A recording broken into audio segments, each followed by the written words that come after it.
Alhamdulillah, ikhwani fillah insyaallah dirahmati Allah. Alhamdulillah, puji dan syukur kita bisa dikumpulkan dalam masjid yang luar biasa ini. Alhamdulillah, kayaknya saya bukan satu-satunya jamaah yang kecelik karena tahun yang kemarin tempatnya di tempat yang lain. Gitu ya. Oh, ada yang kecelik juga ya, alhamdulillah. Jadi kayaknya ini masih banyak tersesat karena mungkin kalau ketik di Google dapatnya bukan di sini gitu ya. Alhamdulillah, mudah-mudahan Allah membalas seluruh jerih payah teman-teman sekalian. Saya tadi pas masuk, Masya Allah ini adalah masjid yang sangat luar biasa ternyata. Dan saya langsung teringat masjid saya di perumahan saya. Jadi masjid di perumahan saya juga masih ngontrak, masih nyewa.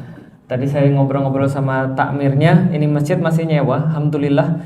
Jadi begitu luar biasanya usaha orang tua kita ini untuk membuat manusia itu tetap melaksanakan sholat ya. Artinya dia berharap daripada tempat-tempat sujud teman-teman semua itu yang kelak akan insya Allah bersaksi bagi orang-orang yang mewakafkan tempat ini ya. Artinya mewakafkan hartanya untuk kemudian kita bisa sholat di tempat ini. Alhamdulillah, Allah mudah-mudahan Allah berkahi Pak Hakim dan keluarganya. Dan juga teman-teman sekalian, saya juga ketika datang itu juga ada beberapa mau komplain tapi nggak jadi gitu ya. Karena kenapa ya, ternyata ya Masya Allah perjuangannya luar biasa ya. Karena teman-teman lihat tempat wudunya masih nyampur antara laki-laki dan perempuan, mungkin agak menyulitkan teman-teman yang perempuan, tapi ya itulah keterbatasan yang kita punya. Ini yang terjadi apabila negeri itu diatur dengan nafsu bukan dengan wahyu.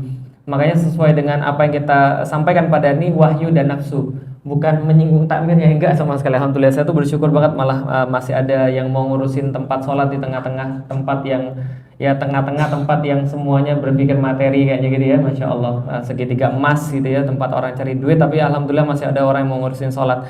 Nah, untuk apa saya ngomong ini? Ya ini juga tanggung jawab teman-teman sekalian. Tempat ini tanggung jawab teman-teman sekalian, dan bisa jadi tempat ini diperpanjang, bisa jadi nggak diperpanjang ke depan, ya tergantung kita orang-orang muslim. Artinya banyak orang muslim justru mereka protes, mereka tidak suka dengan satu keadaan, tapi mereka tidak mau untuk ikut campur dalam perubahan sehingga mewujudkan apa yang mereka inginkan. Nah, inilah yang kemudian semangat daripada Islam. Makanya kalau tadi misalnya ada yang habis dari aksi, itu pun juga sama. Aksi itu adalah bagian daripada kita yang menginginkan perubahan. Karena kenapa? Selama Indonesia itu tidak dipimpin dengan wahyu, maka selama itu pula Indonesia pasti berada dalam kesengsaraan. Itu sudah pasti.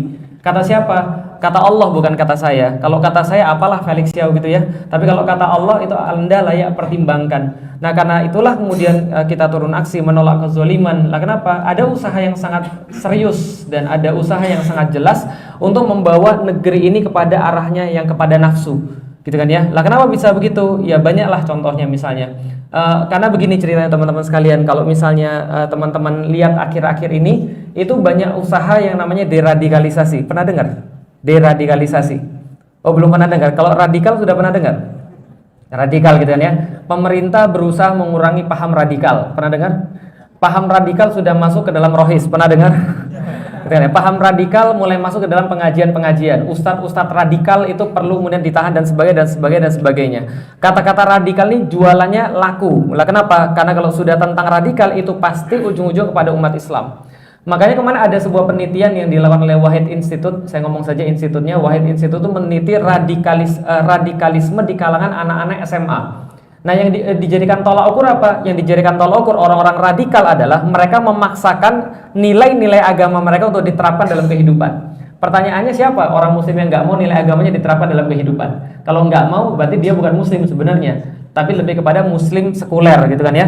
Karena orang-orang muslim pasti pengen diterapkan nilai-nilai Islamnya dalam kehidupan. Maka radikal sama dengan Islam. Nggak percaya? Coba lihat. Ini contoh yang paling nyata. Masih ingat dedek-dedek kemarin yang lagi heboh gitu? Oh, nggak ingat ya? Oh, nggak punya TV ya? Dedek-dedek yang lagi heboh kemarin itu, yang katanya bagus tulisannya gitu kan ya, gagasan-gagasannya orisinil kan gitu kan ya, dedek-dedek itu ya, Masya Allah. Jadi dedek-dedek yang terkenal itu kemudian diangkat di media, diundang ke Kemenak gitu kan ya, diundang ke TV-TV. Lah kenapa? Karena dianggap tulisan-tulisannya bagus.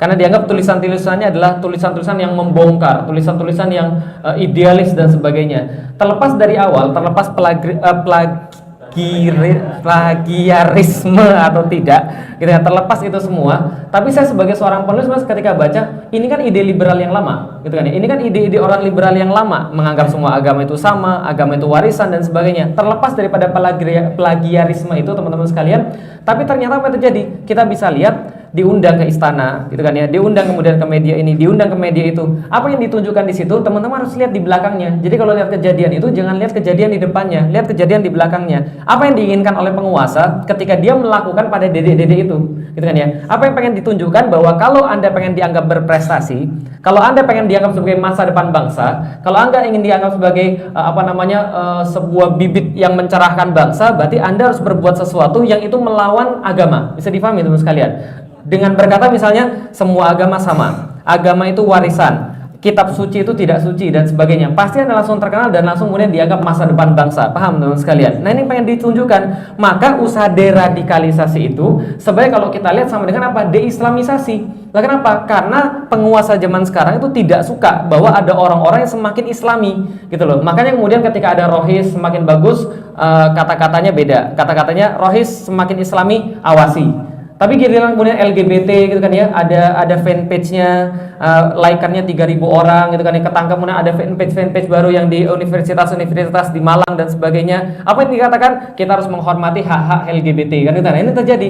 Ini pernyataan-pernyataan tendensius yang ujung-ujungnya mengarah kepada sana tadi, deradikalisasi sama dengan deislamisasi. Orang nggak mau agar Islam itu dipakai dalam kehidupan. Lah kenapa? Ketika Islam dipakai dalam kehidupan, ada yang merasa dirugikan. Nah, kapan merasa dirugikan? Kemarin yang paling heboh, kasus penistaan agama. Ya, akhirnya kemudian ketika orang-orang Islam sudah mulai bangkit, mereka sudah mulai sadar, mereka tahu bahwa pemimpin itu harus Islam, bahwa aturan-aturan itu harusnya aturan-aturan Islam. Nah, maka semangat ini kemudian muncul dalam aksi yang begitu besar, yang kemudian tidak bisa dalam tanda kutip dikendalikan oleh penguasa. Maka muncul isu deradikalisasi atau deislamisasi. Maka kita bisa lihat ya, bagaimana Islam kemudian ditekan, ulama-ulamanya kemudian dicari masalah di situ, dikriminalisasi, money laundering, gitu kan ya. Kemudian apalagi kasus sex chat, gitu kan ya, yang nggak ada yang ngadu tapi diproses, gitu kan ya, yang diadu-adu nggak diproses-proses, kan gitu kan ya. Ini perkara-perkara yang semua orang bisa melihat secara nyata. Kok begitu berpihaknya kemudian institusi-institusi tertentu pada kasus-kasus yang tertentu juga. Balik lagi kepada tema kita, wahyu dan nafsu, itulah akhirnya terjadi. Karena gini, teman-teman sekalian, berbicara tentang agama, kita tuh berbicara tentang satu hal yang namanya keteraturan.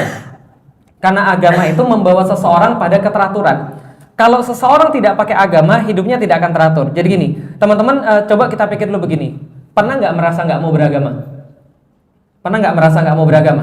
Nggak pernah ya? Kalau begitu Anda hidupnya lurus-lurus saja, gitu kan ya. Saya secara pribadi pernah merasa, kenapa sih harus beragama? Kalau nggak beragama terus kenapa? Karena pada saat saya lahir dalam kondisi Kristen Katolik, saya menemukan agama saya nggak masuk akal. Lalu kemudian saya mulai berpikir, kalau saya nggak beragama, emang ada bedanya? Enggak tuh, saya tetap bisa baik. Nenek saya nggak beragama, tapi dia baik, gitu kan ya. Nenek saya nggak percaya Tuhan, tapi dia tetap nolong orang. Nenek saya juga nggak percaya tentang ritual-ritual tertentu, tapi kalau ada orang yang sakit dia bantu, kalau ada yang kesulitan dia bantu. Lalu percaya agama untuk apa? Lalu agama ini sebenarnya untuk apa? Nah, dari kemudian pertanyaan-pertanyaan itu, akhirnya saya jadi seorang ateis. Saya nggak percaya agama itu penting, gitu kan? Saya nggak percaya agama itu perlu. Bahkan saya nggak percaya dengan Tuhan itu ada. Saya pikir Tuhan itu cuma rekaan manusia saja. Intinya begini, teman sekalian. Kalau kita lihat manusia, maka manusia menjalani kehidupan itu banyak versi. Ada yang kemudian kita lihat di luar-luar, gitu kan ya, mereka yang kemudian nongkrong, kemudian cuma mencari kehidupan, kemudian pulang, kemudian memenuhi kebutuhan hidupnya, kemudian besok lagi lakukan itu lagi yang sama, terus menerus seperti itu sampai kemudian dia mati. Ada orang kemudian berbuat maksiat, bunuh orang, gangguin orang, malak dan sebagainya, sampai kemudian dia ketangkap atau dipenjara. Kalau nggak dia terus menerus begitu sampai dia mati karena digantikan oleh preman yang lebih kuat. Terus menerus seperti itu. Tapi teman-teman, sebenarnya yang menjadi pikiran adalah selalu ada dua pilihan dalam hidup seseorang. Selalu ada dua pilihan dalam hidup seseorang. Entah itu terpaksa atau itu adalah sebuah pilihan, tapi selalu ada dua biasanya. Contoh, laki-laki, perempuan. Betul? Apalagi misalnya, atas, bawah, langit, bumi, siang, malam, terang, gelap, surga, neraka, iman, kafir, siksa, pahala, wahyu, nafsu, sengsara, bahagia. Pertanyaannya, mau hidup sengsara atau mau hidup bahagia? Preman-preman juga pengen hidup bahagia. Orang yang nggak punya duit juga pengen hidup bahagia. Orang yang nggak punya duit juga pengen hidup bahagia, orang punya duit juga pengen hidup bahagia. Orang yang beragama pengen hidup bahagia, orang nggak beragama juga pengen hidup bahagia. Pertanyaannya kemudian adalah, bahagia itu apa? Dan bagaimana cara mencapainya? Nah, ketika kita berbicara tentang bahagia, maka di situ nanti perlu yang namanya agama. Oke, sebelumnya saya mau tanya dulu. Bagus duduk atau bagus berdiri? Berdiri ya? Oh, baik, berdiri. Kalau duduk kayak Adi Hidayat itu ya. Mau sengsara atau mau bahagia? Yakin? Oke, pertanyaan saya sederhana. Bahagia itu apa sih? Katanya pengen bahagia. Senang. Oh, bahagia sama dengan senang. Sama nggak senang dan bahagia? Bahagia sama senang sama? Senang itu kalau dapat, bahagia itu justru kalau lepas. Nggak percaya? Contoh, hidup manusia itu ada 3. Dapat, nahan, lepas. Kalau dapat itu bahagia, dapat itu senang. Kalau nahan itu tegang. Kalau lepas itu justru bahagia, tenang. Contoh, senang makan apa? Senang makan bakso, senang? Apalagi kalau baksonya bakso gratis gitu kan ya, lebih senang lagi. Sebenarnya Anda itu senangnya gratis ya, bukan baksonya gitu ya. Oke, kalau gitu makan bakso gratis 1 mangkok, senang atau tidak? 2 mangkok, senang? 3 mangkok, senang? 4 mangkok?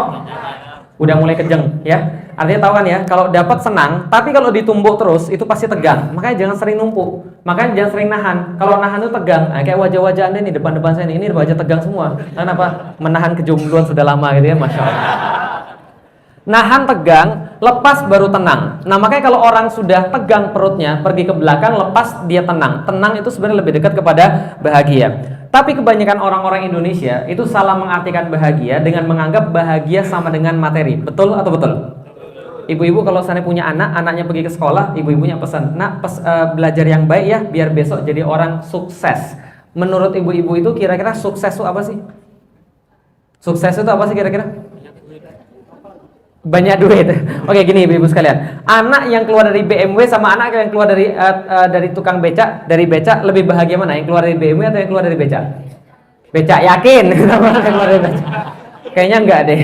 Semua orang tua pasti mengatakan bahwa anak yang keluar dari BMW itu lebih bahagia daripada yang keluar daripada becak. Maka orang tua seringkali banding-bandingin anak-anaknya. Mbok kamu itu kayak tetangga itu loh. Kamu sudah lulus, nggak punya kerjaan, cuma ngafalin Quran. Emang Quran bisa kasih kamu makan, kan ya? Lihat tetangga itu coba, rumahnya mewah, gitu kan ya, mobilnya banyak, kerjaannya bagus, gajinya 2 digit. Nah itulah contoh, itu baru manusia yang sukses. Betul? Kalau orang lihat orang sering pergi ke luar negeri, orang kaya, pasti dibilang orang sukses. Pertanyaannya, benar nggak ada hubungan antara bahagia dengan harta? Ada nggak hubungannya? Ada nggak hubungan antara bahagia dan harta? Ada, yakin? Seandainya bahagia ada hubungannya dengan harta, semua orang kaya pasti bahagia. Tapi kenyataannya nggak begitu. Nggak percaya? Coba kita lihat. Indonesia sama Jepang, kira-kira lebih bagus mana? Fasilitasnya lebih bagus mana? Sudah pernah pergi ke Jepang? Belum. Tapi kalau lihat di TV-TV bagus mana kira-kira? Jepang. 2012 saya pergi ke Tokyo, dan ketika saya jalan-jalan di trotoarnya di Tokyo itu, saya langsung teringat kos-kosan saya ketika di IPB. Lah kenapa? Kos-kosan saya dibandingin trotoar masih lebih bersih trotoarnya, paham sekalian? Bersih banget, tertata rapi, nggak ada naik turun gitu kan ya. Indonesia tuh walaupun di semen tapi tetap naik turun. Dan entah kenapa konblok orang Indonesia tuh nggak pernah bener gitu maksudnya. Tapi di Jepang tuh rata semuanya, Masya Allah, rapi, luar biasa. Dan di Jepang tuh semuanya otomatis teman-teman sekalian. Yang namanya kereta itu kalau bilang 30 detik datang beneran 30 detik, nggak kayak kereta Indonesia PHP, paham sekalian? Penantian tiada arti gitu kan ya. Pemberi harapan palsu gitu ya. Nah, jadi ketika di Jepang itu semua otomatisasi. Saya pernah datang mau makan ramen di satu tempat, kapasitasnya 20 orang. Datang di situ yang menjagain cuma 1 orang. Yang masak dia, yang kasir juga dia, yang jagain semuanya dia. Lah kenapa? Semuanya otomatis, nggak perlu manusia. Datang ada mesin kayak ATM, kita pesan yang mana yang kita mau. Kemudian setelah kita pesan, keluar struknya, kita bayar. Setelah itu keluar struk pesanan. Setelah keluar struk pesanan, kita kasih kemudian kepada yang jaga. Lalu kemudian dia masak, keluar. Nomor sekian ambil pesanan, ambil, setelah itu kita makan. Piring kotor, sendok kotor, sumpit kotor, itu ada mesin pencuci sendiri-sendirinya teman-teman sekalian. Semua otomatis, nggak ada manusia. Semua tertata rapi di Jepang. Pertanyaannya, mereka bahagia atau tidak? Mereka bahagia atau tidak? Belum tentu. Coba kita lihat mereka bahagia atau tidak. Harusnya kalau materi ada hubungannya dengan bahagia, mereka bahagia. Tapi ternyata yang terjadi di sana adalah orang bunuh diri banyak. Sehari rata-rata 68 orang bunuh diri di Jepang. Paham teman-teman sekalian? Jadi sehari 68 orang bunuh diri. Berarti setiap jam itu kira-kira ada 2 orang bunuh diri. Bisa difahami teman-teman sekalian? 2 lebih orang bunuh diri. Nah, gara-gara apa mereka bunuh diri? Gara-gara perkara remeh. Dibully, bunuh diri. Ujian dapat nilai 2, bunuh diri. Lihat sinetron, gua nggak suka nih endingnya, bunuh diri. Nah, jadi kita ini serius gak percaya. Ini terjadi pada mereka. Harapan hidup sangat rendah, makanya mereka banyak bunuh diri. Ibu-ibu suka nonton film Korea? Suka nonton film Korea? Cowok-cowoknya romantis atau tidak? Romantis cowok-cowoknya? Kenyataannya begitu ibu-ibu sekalian? Kenyataannya cowok-cowok Korea Selatan dengan cowok-cowok di Jepang itu lomba siapa yang paling banyak bunuh diri dalam setahun. Paham ibu-ibu sekalian? Kelihatannya mereka bahagia, kenyataannya mereka tidak terlalu bahagia. Bahagia nggak ada urusan dengan yang namanya materi. Kalau bahagia ada yang urusan dengan namanya materi, harusnya materinya tambah banyak, kebahagiaannya juga tambah banyak. Tahu mobil Hyundai? Tahu mobil Hyundai? Kira-kira direkturnya kaya atau miskin? Kaya. Tapi yang terjadi pada direkturnya? Direkturnya bunuh diri, loncat dari lantai 33, mati.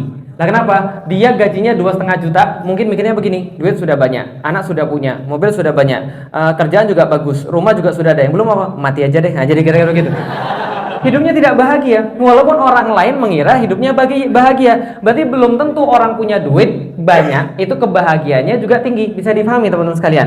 Kadang-kadang orang kaya bisa beli makan banyak tapi makannya nggak enak. Lah kenapa? Baru mau makan dikit, Pak kolesterol, Pak asam urat, Pak darah tinggi gitu kan ya. Lah mendingan anda ini semuanya bisa makan tapi nggak bisa beli, ya sama aja. Nggak, saya cuma pengen kasih tahu, nggak ada korelasi antara kaya dan miskin dengan bahagia. Orang kaya belum tentu bahagia, orang miskin belum tentu bahagia juga. Jadi korelasinya di mana? Nggak ada korelasi sama sekali. Tapi kalau orang-orang belum punya duit, seringkali mengira bahwa punya duit itulah bahagia. Maka orang nggak punya duit pengen punya duit karena kirain di situ ada bahagia. Sama persis orang nggak terkenal pengen terkenal karena kirain orang terkenal tuh bahagia. Paham teman-teman sekalian? Suatu waktu gitu kan ya, saya datang di Bali mau ngisi di sana. Teman saya lagi pembukaan, saya nungguin di belakang panggung sendirian. Panggungnya kan besar sekali. Tiba-tiba ketika saya lagi nungguin, ada panitia cewek sendirian datengin saya. Saya lalu deg-degan. Nah, kenapa? Saya khawatir nih kayak kisahnya Nabi Yusuf. Jadi gitu. Nah kan kalau Nabi Yusuf kan begitu kan ya, robek depan atau robek belakang itu ya. Kalau robek depan itu kan yang salah Nabi Yusuf, kalau robek belakang yang salah ceweknya gitu kan ya. Ya saya takut begitu aja. Cuman kalau antum saya lebih khawatir lagi. Bisa jadi kalau antum kasusnya begitu nggak robek. Lah kenapa? Sudah buka baju duluan. Jadi gitu. Nggak. Jadi gini ceritanya. Ada seorang wanita datang kemudian bilang gini, Ustadz saya mohon maaf Ustadz, saya mau minta doa. Doa apa? Ustadz tolong doakan saya supaya terkenal. Hah? Terkenal? Saya bilang, nggak usah deh. Lah kenapa? Nyesel kamu kalau terkenal. Lah kenapa? Terkenal itu banyak sekali ujiannya. Mulai dari ujub, ria, takabur, sampai stres. Paham teman sekalian? Ya kayak kasus dedek-dedek kita itu juga. Lah kenapa? Karena popularitas dia nggak siap. Gitu kan ya, popularitas itu bikin stres. Artis-artis banyak sekali datang pada saya lalu bilang begini, hampir semua padahal nggak dikoordinasi, nggak saling janjian. Mereka bilang begini, Ustadz, orang kira kami bahagia, orang kira kami senang ketika kami terkenal dan terkenal. Ternyata apa terjadi pada mereka? Dada gitu kan ya, kemudian masuk ke dalam mobil, dada buka kaca, kemudian setelah ditutup kacanya mereka bilang gini, orang yang paling tahu kami adalah sopir kami, itu yang paling tahu kami sesungguhnya. Seandainya terkenal itu bikin bahagia, nggak banyak artis terlibat narkoba. Paham teman-teman sekalian? Mereka nyari kebahagiaan yang mereka nggak temukan dalam popularitas. Jadi kalau teman-teman pengen jadi terkenal, lupakan. Kenapa? Itu bikin stres. Bisa dipahami teman-teman sekalian? Nah, maka kalau ada orang bilang lagi, enak ya bisa naik pesawat kemana-mana, enak. Nah, itu berarti yang ngomong belum pernah naik pesawat. Bisa dipahami teman-teman sekalian? Karena ada banyak yang bilang begitu pada saya, enak ya jadi ustadz ya, terkenal bisa naik pesawat kemana-mana. Hari ini ada di Jakarta, besok di Bandung, besok di Palu, besok di Papua, besok kemudian di mana-mana, bisa keluar negeri mana-mana. Itu karena mereka nggak pernah naik pesawat. Yang sudah pernah naik pesawat, benar bahagia teman-teman sekalian. Belum tentu. 2013 saya pernah punya penyakit di ujung 2013. Penyakitnya super aneh. Lah kenapa? Tiap kali ngisi begini 15 menit tiba-tiba tengkuk saya ini kram. Lalu kemudian tangan saya dari sini ke sini kebas. Dari sini ke sini kemudian kram juga. Lalu saya tanya, "Dok, kenapa saya begini? Padahal saya nggak pernah begini."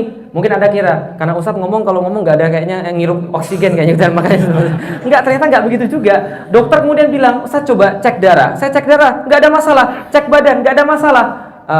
Ginjal nggak ada masalah, gitu kan ya. Apalagi lambung nggak ada masalah, jantung alhamdulillah masih ada tapi nggak ada masalah, gitu kan. Semua nggak ada masalah, kolesterol aman, darah tinggi aman, semuanya aman. Tapi dokter nggak ketemu masalahnya. Setiap kali ngisi begitu, bayangkan. Padahal seminggu saya ngisi 7-14 kali, menderita luar biasa. Nah, kapan ketahuan penyakitnya? Ketahuan baru 2014 bulan Maret. Kenapa ketawanya? Waktu itu saya diminta pergi ngisi ke Amerika. Dari sini jalan ke Qatar 9 jam naik pesawat, sampai di Qatar transit 9 jam. Sudah berapa jam? 18 jam. 18 jam transit di Qatar, terbang lagi ke Houston. 18 jam. Sudah berapa jam? 36 jam. Sampai di Houston, saya masuk imigrasi, lalu diinterogasi selama 24 jam. Setelah 24 jam diinterogasi, hasilnya deportasi, gitu kan ya. Balik lagi ke Indonesia 36 jam lagi.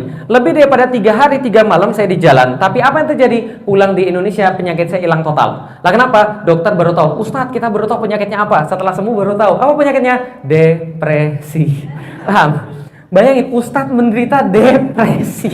Berarti tegang. Lah kenapa tegang? Banyak ditahan. Dokternya nanya, Ustadz, kapan Ustadz merasa pusing yang berkelanjutan? Yang pusing terus-menerus? Saya bilang, ada dok. Kapan? Pas lihat airport. Paham?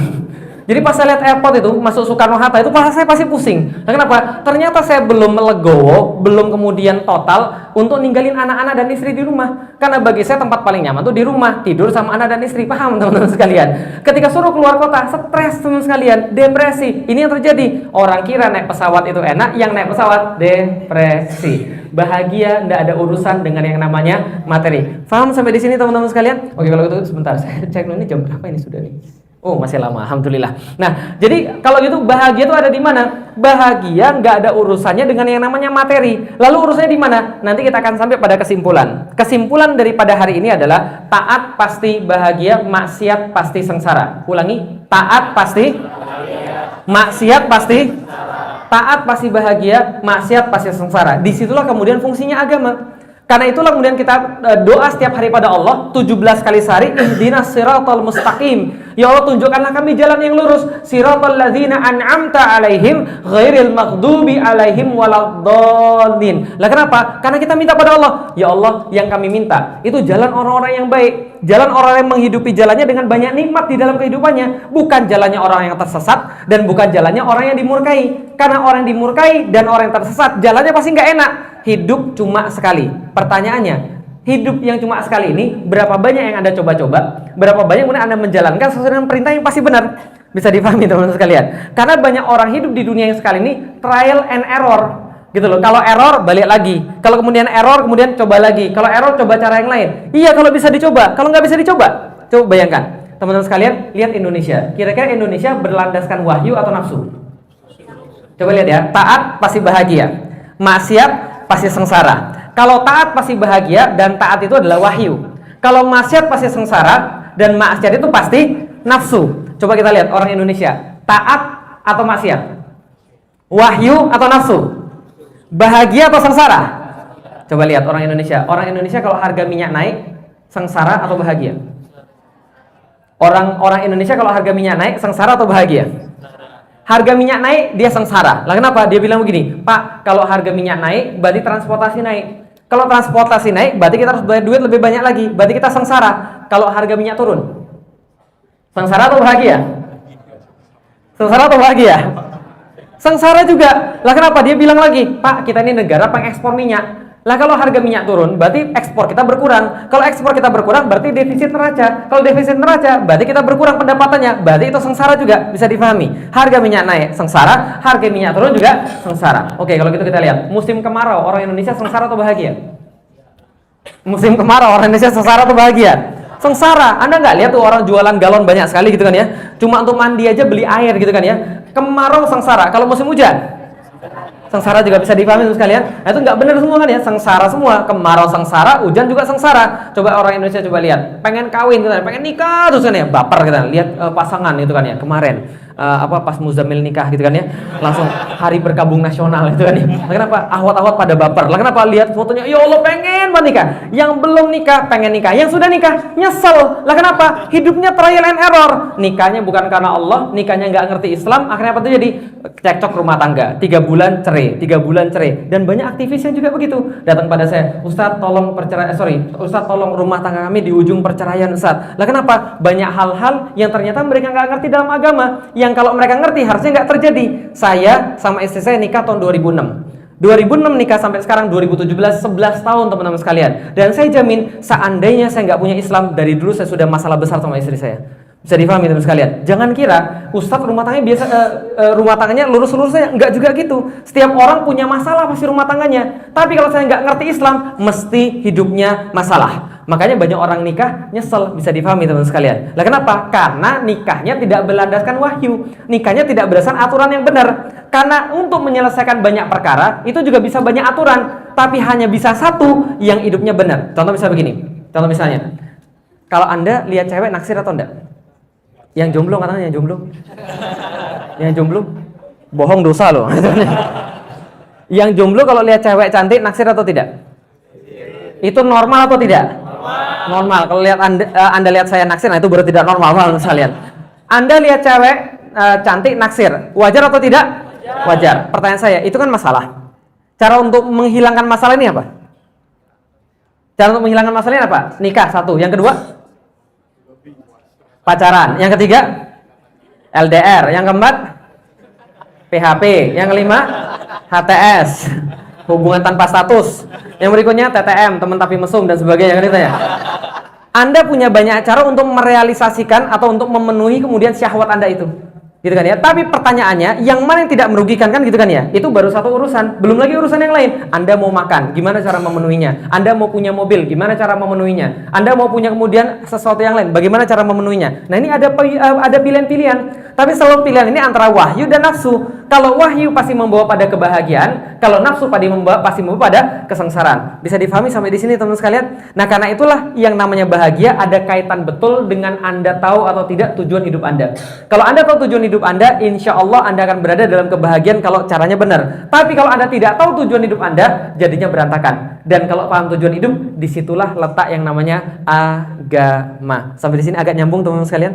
Maka dulu ketika saya nggak beragama, ketika saya keluar dari agama saya Katolik, kemudian saya mencari-cari, kemudian saya mau bahagia, saya nggak mau kayak orang-orang yang sengsara, maka ketika saya berpikir, berarti ada Tuhan. Nah, pertanyaan Tuhan ini siapa? Saya dapat Tuhannya siapa? Setelah kemudian tahu Tuhannya siapa, agamanya apa? Saya dapat Islam di situ. Ketika belajar Islam, baru saya tahu di situ letaknya bahagia. Taat pasti bahagia, maksiat pasti sengsara. Oke, kalau gitu kita masuk dalam materi. Tadi cuma pendahuluan doang, gitu ya.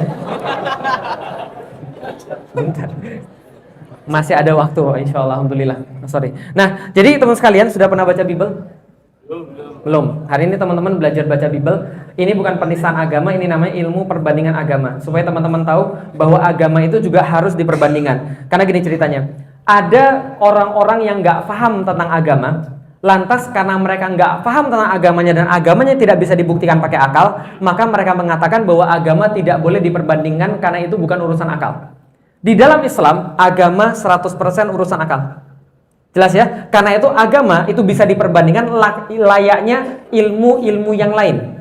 Bisa kemudian dibuat komparasi antara ilmu-ilmu yang lain. Karena kenapa? Karena Islam memang semuanya berdasarkan rasio, bukan seperti agama yang lain. Kalau gitu kita lihat, jadi cerita begini sekalian tentang tujuan hidup tadi. Ini ada tujuan hidup yang digambarkan oleh orang-orang di agama sebelah. Dan itu tertulis di dalam kitab suci mereka. Kitab suci namanya kitab suci Perjanjian Lama. Di dalam surat yang paling awal namanya surat Genesis. Genesis ini kalau dalam bahasa Indonesia surat Kejadian, ya. Lalu bagaimana ceritanya? Nih saya ceritain sebelum Anda sholat. Mudah-mudahan nanti kita bisa selesaikan cerita ini sebelum sholat, dan setelah sholat kita bisa bahas tentang bagaimana versi Islam. Nah, ini ceritanya teman sekalian. Jadi Tuhan Allah menumbuhkan berbagai-bagai pohon dari bumi. Bukan Allah ya, tapi Allah. Tuhan Allah menumbuhkan berbagai pohon dari bumi yang menarik dan yang baik untuk dimakan buahnya. Ada di situ pohon kehidupan di tengah-tengah taman itu, dan ada pohon pengetahuan tentang yang baik dan yang jahat. Oke, berarti gini ceritanya.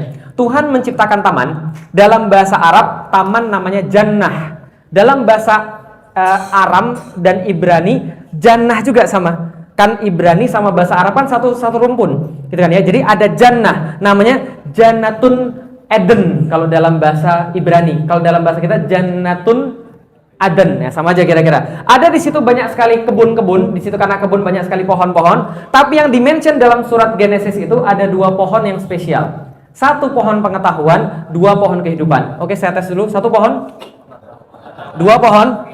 Sekali lagi, satu pohon, dua pohon. Ada dua pohon spesial, satu pohon pengetahuan dan satu lagi pohon kehidupan. Lalu kemudian Tuhan bicara pada manusia. Tuhan Allah memberi perintah pada manusia, semua pohon dalam taman ini boleh kamu makan buahnya dengan bebas, tapi pohon pengetahuan jangan pernah dimakan buahnya. Karena kalau kamu makan buahnya, pada hari engkau memakannya pasti engkau mati. Jelas sampai di sini? Ada pohon yang nggak boleh dimakan, yaitu adalah pohon pengetahuan. Kalau dimakan bakal Jelas? Lalu kemudian datanglah syaitan kemudian menggoda manusia. Kok kamu nggak makan sih? Nggak boleh saya dimakan. Lah kenapa? Tuhan melarang saya makan, yang lain boleh, yang ini nggak boleh. Kenapa nggak boleh? Nggak boleh, karena kalau saya makan saya mati. Lalu kemudian setan berkata kepada perempuan, karena waktu itu ceritanya laki-laki digoda, nggak mempan. Laki-lakinya pergi, maka kemudian setan menggoda perempuan. Ketika setan menggoda perempuan, Hawa, sekali-kali kamu tidak akan mati, tapi Allah mengetahui pada waktu kamu memakannya, matamu akan terbuka dan kamu akan jadi seperti Allah.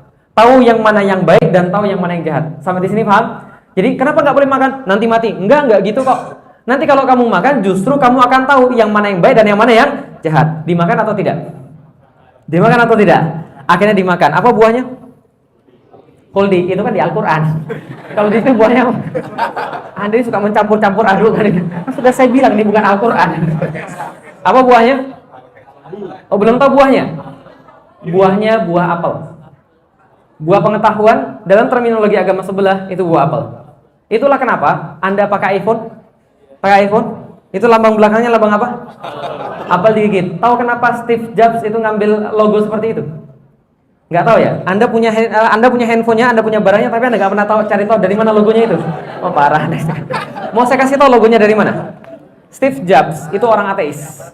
Dia orang ateis, dia nggak percaya dengan gereja. Bahkan dia justru dalam tanda kutip mengolok-olok gereja. Lah kenapa? Gereja memahami ketika manusia memakan buah itu, maka manusia jatuh ke dalam dosa. Maka gara-gara itulah manusia diusir ke dunia, gara-gara berbuat dosa makan buah yang dilarang untuk dimakan. Maka ketika manusia memakan buah terlarang itu, dia jatuh ke dalam dosa dan kemudian diusir oleh Tuhan. Maka itu dinamakan dengan buah yang menyebabkan dosa asal.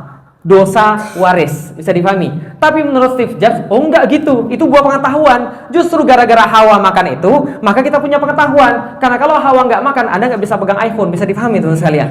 Jadi itu olok-olokan. Jadi berterima kasihlah pada perempuan gitu kan ya. Lah kenapa? Gara-gara makan buah yang tadi. Nggak seperti ketika saya dulu kecil.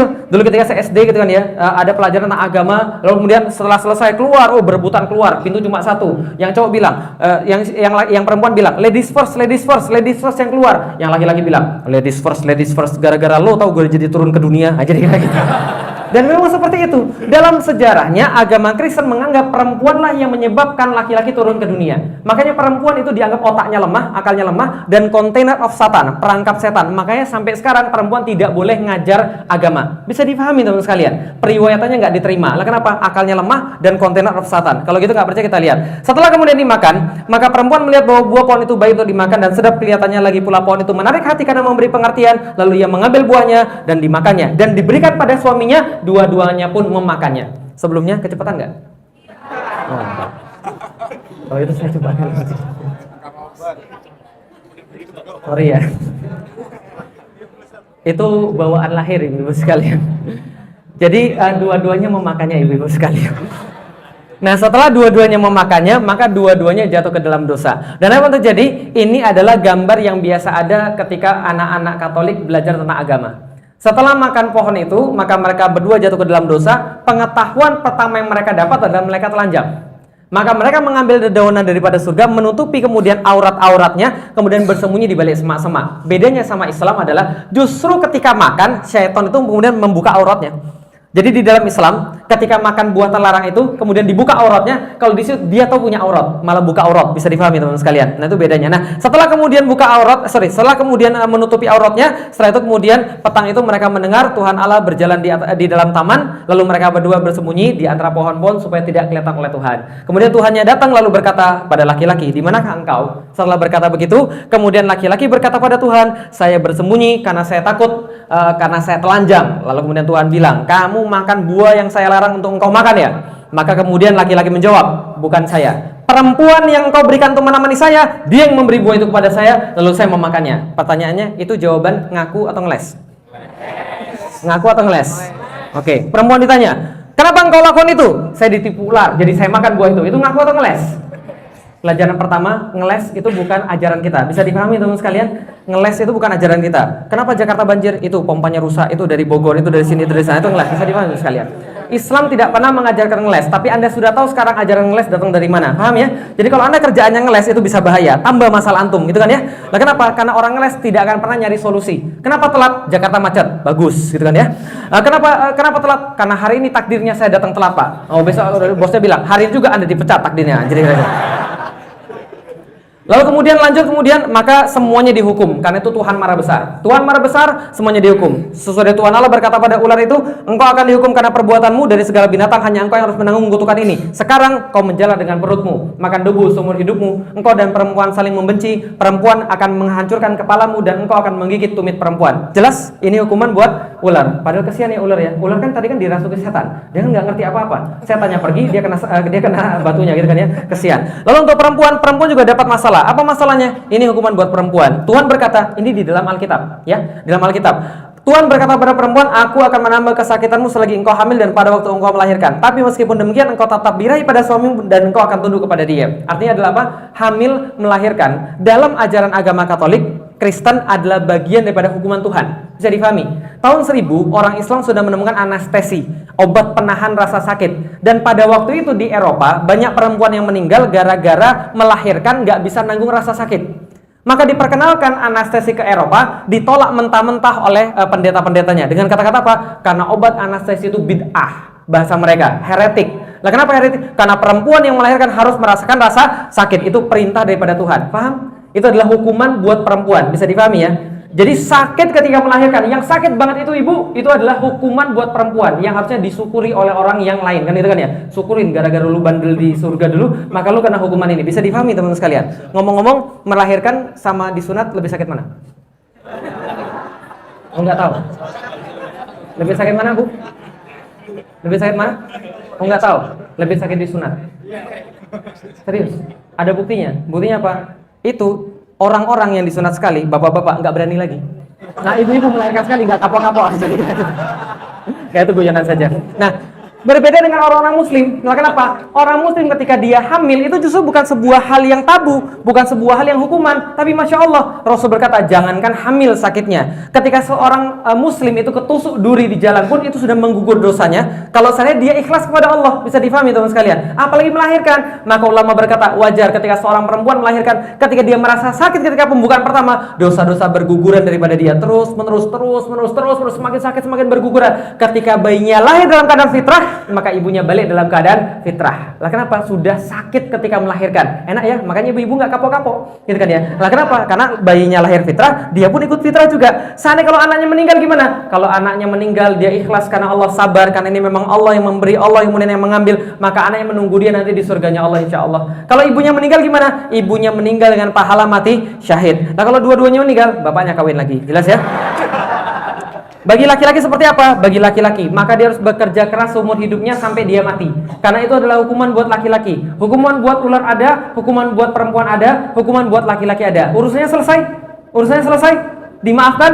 Tidak. Kemudian Tuhan berkata pada malaikat-malaikatnya, berfirmanlah Tuhan Allah, sesungguhnya manusia itu telah menjadi salah satu seperti kita, tahu tentang yang baik dan tahu tentang yang jahat, karena sudah makan buah pengetahuan. Maka jangan sampai lagi dia mengelurkan tangannya makan dari buah pohon kehidupan, karena kalau dia memakannya, dia bakal hidup untuk selama-lamanya alias abadi, teman-teman sekalian. Lalu Tuhan mengusir dia dari Taman Eden, mengusahakan tanah di mana dia diambil, menghalau manusia. Di sebelah timur Taman Eden ditempatkannya beberapa kerub. Kerub dalam bahasa Inggris cherubim. Cherubim itu kalau Anda ketik di Google, ini nanti akan muncul malaikat yang kepalanya singa, badannya manusia, membawa pedang menyambar-nyambar tuh, dengan pedang yang menyala-nyala dan menyambar-nyambar. Seperti apa? Ya kira-kira kayak lightsaber, kira-kira gitu ya.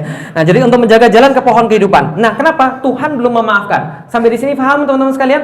Dari situlah muncul kisah Tree of Life. Sering main game? Oh, enggak ada yang main game.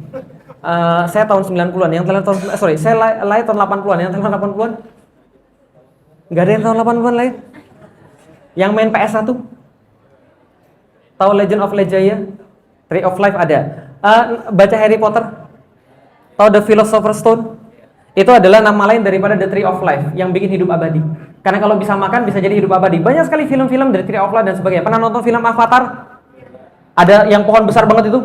Yggdrasil itu, Tree of Life itu diambil juga dari sana. Jadi mereka sampai sekarang nyari Tree of Life. Lah kenapa? Kalau makan itu bisa kemudian hidup abadi, dan mereka kira hidup abadi itu adalah bahagia. Bisa difahami sampai di sini? Oke. Setelah itu kemudian kesimpulannya apa nih kesimpulannya? Dari segi kemudian kita mereka, yang mereka alami adalah sebenarnya hidup di dunia adalah sebuah hukuman. Karena kenapa? Tuhan belum memaafkan mereka. Mereka punya dosa asal. Mereka dihukum menjalani hukuman, senjarakannya banyak alasan, banyak ngeles gitu kan ya. Dan kemudian apalagi kesimpulannya? Kesimpulannya karena mereka punya dosa asal, maka harus mati Yesus di kayu salib untuk menebus dosa asal tadi. Bisa difahami ya? Itu ceritanya mereka. Dan apa kesimpulannya? Kesimpulannya lagi Tuhannya bohong. Betul. Coba lihat tadi. Ada berapa pohon yang istimewa tadi di surga? 1 pohon? 2 pohon? Yang nggak boleh dimakan namanya pohon? Kalau dimakan pasti setan bilang kamu nggak bakal mati, justru kamu punya pengetahuan. Ternyata dimakan, mati atau tidak? Yang benar setan atau Tuhan? Paham teman-teman sekalian? Ketika saya cerita seperti ini ada keluarga masuk Islam, alhamdulillah. Gitu kan ya. Nah, tapi ketika saya cerita kepada pastor, pastornya protes, kamu enak aja menafsirkan agama orang lain gitu kan ya. Lalu bagaimana tafsirnya pastor? Dia bilang gini, jadi begini tafsirnya. Dia mikir kemudian dia bilang gini. Maksudnya begini, Tuhan bilang kalau dimakan bakal mati, benar kan? Ketika manusia makan, lalu kemudian dia merasakan kematian. Buktinya kita sekarang mati. Lalu saya bilang pada dia, berarti kemarin kita abadi dong. Bisa difahami sekalian. Nggak ada keterangan kalau kemarin kita abadi. Pertanyaannya adalah, oke lah kalau begitu, dia benar, taruhlah Tuhannya benar, tapi setannya juga benar. Berarti satu sama. Paham teman sekalian? Setan benar, Tuhan benar. Mau yang mana gitu kan ya? Nah, tetap aja masalah. Nah, ini yang terjadi pada mereka. Nah, sehingga ini masalahnya luar biasa. Lalu bagaimana dengan Al-Quran? Insya Allah Al-Quran juga punya pembahasan. Pembahasannya di dalam surat Al-Baqarah ayat 30 sampai dengan 39. Dan insya Allah ketika kita sudah bahas itu, teman-teman sekarang punya sebuah ilmu lagi. Dan kalau ada orang mau masuk Islam, sekarang kalau ada orang mau masuk Islam, saya bilang begini, sudah pernah baca Al-Quran? Belum. Sudah pernah baca Alkitab? Belum. Baca Alkitab dulu, saya kasih tahu cerita yang mana, lalu dengan cerita yang sama bandingkan dengan Al-Quran. Coba lihat bedanya seperti apa. Kalau sudah baca Alkitab dan baca Al-Quran masih nggak kelihatan bedanya, berarti ada yang salah pada kepala Anda. Paham teman-teman sekalian? Nah, kenapa? Nanti akan Anda lihat setelah Anda baca tadi seperti tadi itu semua ayat-ayatnya, nanti Anda bandingkan bagaimana efektifnya di dalam Al-Quran, bagaimana singkatnya di dalam Al-Quran, bagaimana Al-Quran merunutkan dengan sebuah kata-kata yang sangat berarti, bernas gitu kan ya. Lalu kemudian maknanya, Masya Allah, nanti akan kita bahas insya Allah setelah sholat Isya. Bismillahirrahmanirrahim. Assalamualaikum warahmatullahi wabarakatuh. Alhamdulillahirabbil alamin. Wassalatu wassalamu ala asrofil anbiya'i wal mursalin wa ala alihi wa sahbihi ajma'in. Asyhadu an la ilaha illallah, asyhadu anna Muhammadan abduhu wa rasuluhu la nabiyya ba'da. Alhamdulillah, ikhwani fillah yang dirahmati Allah. Jadi kita sudah sampai pada pertengahan kajian kita. Alhamdulillah, jadi tema yang sama biasa saya sampaikan kalau di perkantoran dalam waktu 45 menit, jadi teman-teman dapat banyak bonus. Dan kita sudah sampai pada pembahasan itu adalah arti tujuan hidup bagi orang-orang Kristen. Yang mungkin kalau seandainya mereka antum tanya, ya mereka juga mungkin tidak memahami karena memang mereka jarang yang membaca Alkitab mereka. Gitu ya. Nah, jadi sehingga itu ya antum sekarang bisa tahu dan bisa mewajari kenapa sih kemudian mereka tuh tidak terlalu terikat pada agama seperti antum, sehingga kalau mereka misalnya contoh tidak usah ada agama dalam kehidupan, ya mereka santai-santai saja karena kehidupan mereka memang tidak ada yang didasarkan pada kitab suci mereka. Kalau seandainya mereka misalnya menemukan kitab sucinya dihina, mereka biasa-biasa aja. Lah kenapa? Ya karena memang mereka tidak tergantung pada kitab sucinya mereka itu. Misalnya contoh dalam satu film judulnya Swiss Army Man, pernah nonton? Nonton ya? Yang main yang jadi Harry Potter itu di depannya ada footage ya, bahwa ada kitab suci mereka terus kemudian dikasih tai manusia. Tapi nggak ada yang protes tuh di sana. Jadi aksi bela Alkitab gitu, nggak ada. Nah kenapa? Karena bagi mereka tidak ada masalah. Nah kenapa? Karena hidup mereka tidak didasarkan dari situ. Maka wajar pula ketika mereka menerima ide, misalnya ketika ada sebuah ide semua agama sama, ya mereka juga nggak ada masalah. Lah kenapa? Ya karena bagi mereka ya sama saja semua agama. Karena bagi mereka juga nggak peduli amat dengan agama. Tanpa agama saya juga tetap bisa hidup. Tanpa agama saya tetap juga bisa baik, gitu kan ya. Nah itu adalah kemudian yang mereka lakukan. Ya beda dengan Islam ya. Kalau ada yang bilang agama itu sama, gitu kan ya. Kitab itu sama, ya keterlaluan. Nah kenapa keterlaluan? Ya beda banget. Toh ketika kita mengkaji sedikit saja sudah kelihatan bedanya. Maka saya heran, untuk apa tinggi-tinggi belajar? Untuk apa antum punya gelar tinggi-tinggi cuma untuk bilang agama semua sama? Lah kenapa? Karena itu perkataan saya pas SMP, paham teman-teman sekalian? Jadi kalau sudah profesor terus kemudian mengatakan semua agama sama, antum kalah sama saya. Saya SMP sudah bilang semua agama sama dan itu nggak perlu pengetahuan. Tapi ketika saya belajar gitu ya, semakin kemudian mengetahui Islam, semakin paham bahwa semua agama ternyata memang tidak sama. Makanya kalau seandainya orang Quraisy itu masih hidup, dia sudah pasti iri dengan antum orang Indonesia. Nah, kenapa? Karena ada yang sesuatu yang nggak dia kepikiran, antum kepikiran gitu loh maksudnya. Dia aja nggak kepikiran. Karena dulu orang Quraisy itu ketika datang pada Rasulullah, ini yang menyebabkan surat Al-Kafirun itu turun, gitu kan ya. Pernah nggak sih perhatiin surat Al-Kafirun? Kenapa sih bolak-balik? Kenapa nggak satu aja gitu kan ya? Qul ya ayyuhal kafirun la a'budu ma ta'budun wa la antum a'biduna ma a'bud wa la ana a'bidum ma abatum. Diulangi lagi kan ya? Wa la ana a'bidum ma abatum wa la antum a'biduna ma a'bud lakum dinukum waliyadin. Bolak-balik kan ya? Qul ya ayyuhal kafirun la a'budu ma ta'budun wa la antum a'biduna ma a'bud wa la ana a'bidum ma abatum wa la antum a'biduna ma a'bud lakum dinukum waliyadin. Lah kenapa bolak-balik? Ya karena ketika awal turunnya surat ini pun Rasulullah diminta bolak-balik. Jadi orang kafir Quraisy itu ketika melihat Islam sudah semakin muncul, sudah semakin terkenal gitu kan ya, yang dulunya mereka tidak peduli, mereka bilang biarin aja orang-orang gila, anak-anak muda stres, paling juga berhenti sebentar lagi, paling juga nggak berbahaya, itu kan cuma orang muda yang mimpi doang. Nah tiba-tiba ketika Islam pertama besar dan banyak pengikutnya, mereka datang pada Rasulullah. Lalu mereka bilang, ya sudahlah kita tahu kita ini beda, tapi kan kita kan nggak perlu ribut.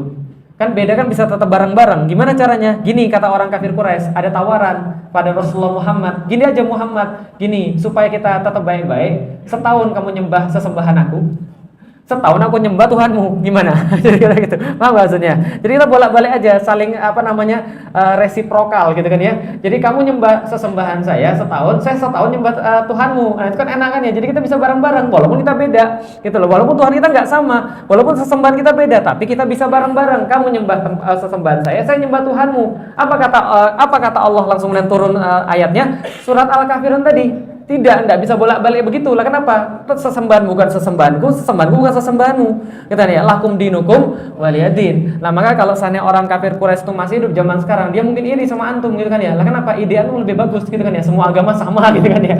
Padahal mereka aja nggak kepikiran seperti itu. Oke kalau gitu kita lanjut ya sekalian. Nah bagaimana bedanya? Nih kalau teman-teman lihat ini sedikit bedanya. Bagaimana yang disampaikan di dalam Al-Quran surat Al-Baqarah ayat 30 sampai dengan 38. Tentang kisah yang sama dengan hasil yang berbeda, dengan kemudian runutan ayat-ayat yang berbeda, ceritanya luar biasa. Nanti teman-teman akan tahu bagaimana ketinggian gaya bahasa Al-Quran sedikit di dalam ayat-ayat ini. Allah berkata di dalam Al-Quran surat Al-Baqarah ayat 30, wa idh qala rabbuka lil malaikati inni ja'ilun fil ardi khalifah. Dan di dalam Al-Quran, ibu-ibu kalau seandainya ada kata-kata idh, ya ibu-ibu udah kelihatan? Gak kelihatan ya? Oh, alhamdulillah. Kalau gak kelihatan berarti nasib anda jelek gitu kan ya. Kalau gak kelihatan buka aja Al-Quran surat Al-Baqarah 30. Wa idh qala, idh ini ada kata-kata idh. Kalau ada kata-kata idh di dalam Al-Quran berarti Allah minta kita untuk perhatian. Karena kata-kata idh itu artinya ingat. Artinya Allah minta kita untuk ingat, Allah minta kita untuk mengulang-ulangi, Allah minta kita untuk menganalisis, Allah minta kita untuk menceritakannya kembali agar mengambil banyak pelajaran daripada ayat-ayat yang akan disebutkan setelahnya.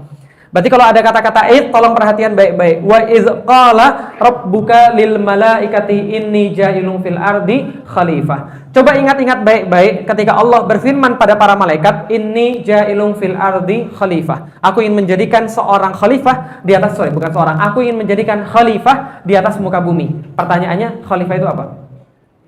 Pemimpin, salah. Khalifah di dalam ayat ini artinya apa? Pengganti, lumayan. Selain pengganti apa lagi? Oke, perhatiin baik-baik. Ketika Allah berfirman pada malaikat bahwa aku ingin menjadikan di muka bumi yang barusan aku ciptakan itu khalifah, pengganti, atau dalam bahasa yang lebih pas, manajer, pengelola. Jadi aku akan menjadikan pengelola di atas muka bumi ini, namanya manusia. Itu yang dikatakan pada para malaikat. Malaikat langsung berkata, ataj'alu fiha mayufsidu fiha wa yasfikut dima. Malaikat menyebutkan ada dua sifat manusia yang malaikat tahu, yang malaikat sebutkan. Apakah betul ya Allah yang dijadikan di atas muka bumi itu manusia yang punya dua sifat? Apa sifatnya? Satu, yang manusia itu suka merusak, yufsid wa yasfikut dima. Yang kedua, suka menumpahkan darah. Oke, berarti malaikat bilang kita punya dua sifat, bukan protes ya. Itu malaikat cuma bilang yang diketahui oleh dia, karena malaikat nggak bisa protes. Manusia suka protes, manusia suka bantah, tapi malaikat bisa bantah dan protes? Tidak. Maka malaikat mengatakan manusia yang akan dijadikan di atas muka bumi yang punya dua sifat. Satu sifat apa namanya? Merusak. Yang kedua sifat apa namanya? Menumpahkan darah. Wa nahnu nusabbihu bihamdik wa nuqaddisu lak. Padahal kami senantiasa bertasbih kepada engkau, mensucikan engkau, dan senantiasa memuji kepada engkau. Lantas Allah berkata dengan sangat singkat, qala inni a'lamu ma la ta'lamun. Aku tahu kamu tidak tahu. Singkat ya, artinya apa? Aku tahu apa yang aku lakukan. Tenang saja, aku tahu, kamu tidak tahu. Dibuktikan pengetahuan Allah itu sekaligus menjadi pelajaran bagi Anda yang sangat penting sekali dalam ayat yang berikutnya. Wa 'allama Adamal asma'a kullaha. Allah mengajarkan kepada Adam nama benda-benda di dalam surga, di depan para malaikat. Wa 'allama Adamal asma'a kullaha. Ini namanya ini ya, ini namanya ini ya, ini namanya ini ya, ini namanya ini ya. Tsumma araduhum 'alal malaikah. Kemudian selesai diajarkan pada manusia, maka dipalingkan benda-benda itu kepada malaikat. Lalu kemudian faqala ambiuni bi asma'i haula'i in kuntum shadiqin. Oke malaikat, tadi sudah saya ajarkan nama Adam, nama benda-benda pada Adam. Sekarang tolong sebutkan nama benda-benda ini kalau kalian memang termasuk golongan yang benar. Apa kata malaikat? Langsung terkenal, malaikat berkata, Subhanak la ilma lana illa ma 'allamtana innaka antal alimul hakim. Nah, maka kemudian dia katakan apa? Ya Allah subhanak, maha suci engkau ya Allah, kami enggak berani apa-apa. La ilma lana, kami enggak punya ilmu apapun illa ma 'allamtana, kecuali yang sudah diinstal kepada kami. Bisa dipahami? Ada di sini pelajarannya apa? Manusia itu kemudian diajarin sesuatu, ketika sesuatu diajarin kepada manusia, dipalingkan kepada malaikat, malaikat enggak ngerti. Karena malaikat itu diajarin nggak bisa difahami teman-teman sekalian. Karena cuma diinstal bisa. Innaka antal alimul hakim. Engkau maha tahu, engkau maha memutuskan. Maka kemudian dibuktikan pengetahuan Allah. Qala ya Adamu ambihum bi asma'ihim. Oke, Adam, malaikat sudah nggak bisa. Sekarang Adam sebutkan nama benda-benda yang tadi barusan saya ajarkan. Falamma amba'ahum bi asma'ihim. Maka nama benda itu satu-satu disebutkan oleh Adam. Semuanya disebut oleh Adam. Lalu kemudian setelah disebutkan, Allah katakan, alam aqul lakum inni a'lamu ghaibas samawati wal ard wa a'lamu ma tubduna wa ma kuntum taktumun. Benar kan kata Allah? Aku sudah tahu segala macam di langit, di bumi, apa yang kau lahirkan malaikat dan apa yang kau sembunyikan malaikat, aku semua sudah tahu. Pertanyaannya, kita kembali lagi. Yang dilahirkan malaikat apa tadi? Ada dua sifat manusia. Satu. Yang kedua, yang disembunyikan malaikat apa? Yang malaikat tahu tapi dia ngomong. Yang disembunyikan malaikat adalah malaikat tahu juga manusia punya sesuatu yang melebihi dia, yang menyebabkan dia lebih mulia daripada malaikat. Apa itu? Akal. Yang akal ini kalau seandainya dipakai lebih hebat daripada malaikat. Coba lihat, akal itu menyebabkan kita lebih hebat daripada malaikat, tapi bisa menyebabkan kita lebih rendah daripada binatang ternak. Coba lihat ya, binatang selalu salah, malaikat benar selalu, nggak mungkin salah ya. Manusia tengah-tengah punya akal, tapi lebih hebat daripada malaikat kalau pakai akal. Kalau nggak pakai akal, lebih rendah daripada binatang ternak. Loh kok bisa begitu? Ada dalilnya. Coba lihat ya. Namanya kucing, itu biasanya pasti salah. Lah kenapa? Apapun yang dia lakukan pasti salah. Dia lagi lapar, subuh-subuh, Anda lagi mau sahur, disiapin makanan, tiba-tiba digondol sama kucing. Kira-kira yang salah Anda atau kucingnya? Tiba-tiba kemudian Anda mana kucingnya? Dasar kucing tidak berakhlak. Kira-kira Anda yang gila atau kucing yang gila? Kucing pasti salah terus, maka Anda nggak usah salahin, dia sudah salah, paham sekalian? Namanya ayam ya pasti salah, nggak usah disalahin juga salah, gitu kan ya? Nah kenapa? Karena binatang selalu salah, tapi malaikat selalu benar. Tapi manusia, kalau dia tidak pakai akal, jatuh lebih rendah daripada binatang ternak. Ulaika kal an'am balhum adol. Contoh misalnya, ayam jantan ketemu sama ayam jantan. Apakah LGBT? Ciuman gitu kira-kira. Ini nggak punya otak loh, nggak punya akal, tapi tetap tidak melakukan seperti itu. Tapi manusia yang sudah nggak pakai akal, habis lebih rendah daripada binatang ternak, melakukan yang binatang ternak nggak kepikir, teman-teman sekalian, paham sekalian? Coba, ini mohon maaf ya, mohon maaf. Katanya kan kalau contoh itu kenapa ekstrim kan itu ya? Mohon maaf ya, ini contoh agak ekstrim ya. Tahu anjing? Kalau anjing jantan sama anjing jantan ketemu, seanjing-anjingnya anjing jantan itu, kalau ketemu sama anjing jantan yang lain, masuk kamar gitu. Enggak, seanjing-anjingnya anjing jantan itu kalau kamu anjing jantan yang lain pasti berantem untuk membuktikan siapa yang paling anjing di antara mereka, kan gitu kan ya. Tapi ada manusia gitu kan ya, laki-laki ketemu sama laki-laki masuk kamar, paham sekalian? Ini nggak masuk akal. Lah kenapa? Karena sudah kehilangan akal. Maka Islam sangat menghargai akal, menjaga akal. Nggak boleh minum khamar, jangan nonton pornografi. Lah kenapa? Akal antum terganggu di situ. Lah kalau akal antum terganggu, apapun antum nggak bisa taat. Lah kenapa? Ketaatan itu intinya di sini. Nah makanya kalau ada misalnya dalam hadis satu Rasul katakan ada orang dipaksa untuk menerima 3 maksiat. 1, membunuh orang. 2, berzina. 3, minum khamar. Antum pilih mana? Kalau dipaksa, bunuh orang, minum khamar, atau berzina? Bunuh orang, bagus gitu kan ya. Nah ternyata orang ini mikir, kayaknya paling rendah nih minum khamar deh kayaknya. Kalau bunuh orang kan parah, berzina juga parah, minum khamar aja deh. Dia minum khamar, kehilangan akal dia, akhirnya dia membunuh orang dan berzina. Bisa dipahamin sekalian. Maka kalau orang sudah minum khamar, itu umul jaroim. Jadi Khomer adalah ummul jaroim, ibunya seluruh tindakan kriminal. Kenapa? Merusak akal teman-teman sekalian. Karena orang sudah kehilangan akal, nggak tahu lagi mana baik, mana buruk, nggak tahu lagi mana haram, mana halal, nggak tahu lagi mana boleh, mana nggak boleh. Bisa difahami sampai di sini teman-teman sekalian. Pelajaran pertama, manusia punya akal. Kalau dia pakai akal, dia lebih daripada para malaikat. Itu yang tidak dikatakan malaikat. Kalau tidak dipakai, maka yasfikut dima, maka yufsidu fiha, maka dia menumpahkan darah, maka dia berbuat kerusakan. Paham sampai di sini teman-teman sekalian? Oke, kalau gitu kita lanjut. Kemudian Allah berkata lagi di dalam Al-Qur'an, mana tadi? Oh ya, ini sudah masuk. Wa idz qulna lil malaikati isjudu li adama fasajadu ila iblis. Oke, sudah selesai semua pembahasan tentang malaikat. Malaikat sudah tahu manusia kenapa dipilih jadi khalifah. Sekarang semua malaikat silakan bersujud kepada Adam. Wa idz qulna lil malaikati isjudu li adama fasajadu illa iblis. Maka semua malaikat bersujud kecuali iblis. Pertanyaannya, iblis malaikat atau bukan? Yang bilang malaikat? Yang bilang bukan? Ya absen. Nah itulah orang Indonesia gitu ya. Antum tuh nggak jelas maunya apa gitu kan ya. Oke. Iblis malaikat atau bukan? Malaikat atau bukan? Oke, yang bilang malaikat. Dalilnya apa? Hati-hati loh. Kalau antum ngomong nggak pakai dalil itu wahyu atau nafsu? Nafsu. Kalau misalnya kalau wahyu pasti pakai dalil. Oke, yang bilang bukan malaikat, dalilnya apa? Ayo loh, itu kan ya. Oke, iblis malaikat atau bukan? Iblis bukan malaikat. Ya jelas ya, iblis bukan malaikat. Jadi yang bilang malaikat tolong dikoreksi. Apa dalilnya? Jelas di dalam surat Al-A'raf Allah katakan wa kana minal jin. Maka iblis itu adalah bagian daripada jin. Maka jin bukan malaikat, karena malaikat itu dibuat dari nur, sedangkan jin dibuat daripada api. Khalaqtahu min tin wa khalaqtani min nar. Aku dari api, dia dari tanah, katanya iblis kan begitu kan ya. Jin kan begitu. Jin dibuat dari api, sedangkan manusia dari tanah, sedangkan malaikat daripada cahaya. Jelas bukan malaikat. Lah kenapa bukan malaikat? Ini dalilnya gimana, Ustaz? Coba lihat. Seluruh malaikat diperintahkan untuk bersujud kepada Adam. Maka semua malaikat bersujud, berarti semua malaikat sudah bersujud.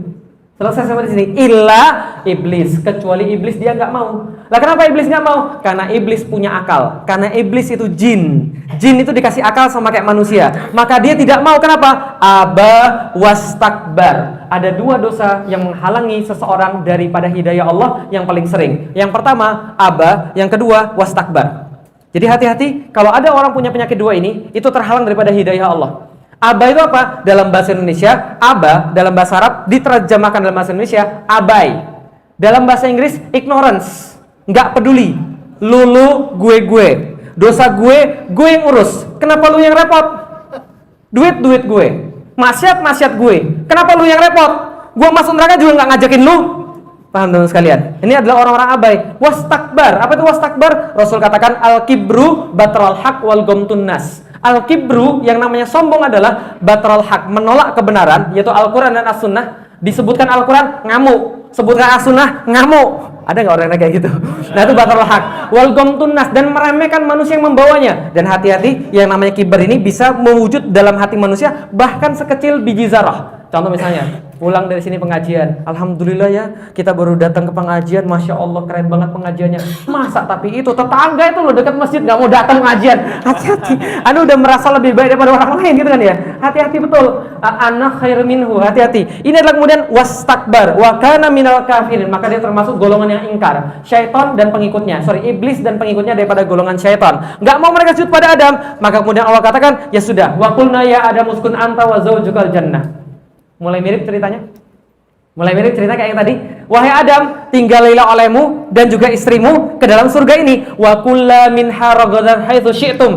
Makanlah apapun, yang manapun, temu dimanapun, sebanyak apapun, makan silakan. Wala taqraba hadhihi syajarah. Tapi tolong jangan deketi pohon yang ini. Nama pohonnya apa?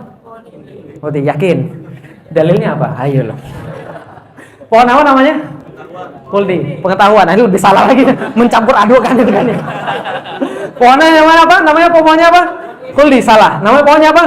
Kuldi, salah. Oh betul, namanya pohon ini. Lah kenapa nggak percaya? Tuh lihat tuh. Wala taqraba hadhi syajarah. Jangan dekati pohon ini. Dalam bahasa Arab namanya pohon hadhi, jelas.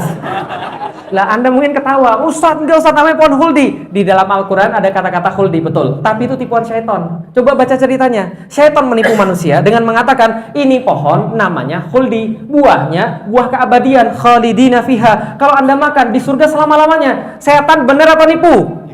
Nipu. Setan tuh nggak mungkin benar. Maka huldi itu adalah tipuan syaitan. Sedangkan Allah sama sekali tidak merinci nama pohonnya apa. Pentingnya apa? Ini pentingnya teman sekalian. Saya ketika baca hadhihi itu, saya ketawa-ketawa. Masya Allah, bagus sekali lah. Kenapa? Coba lihat di agama sebelah tadi. Ada 2 pohon yang spesial. 1 pohon?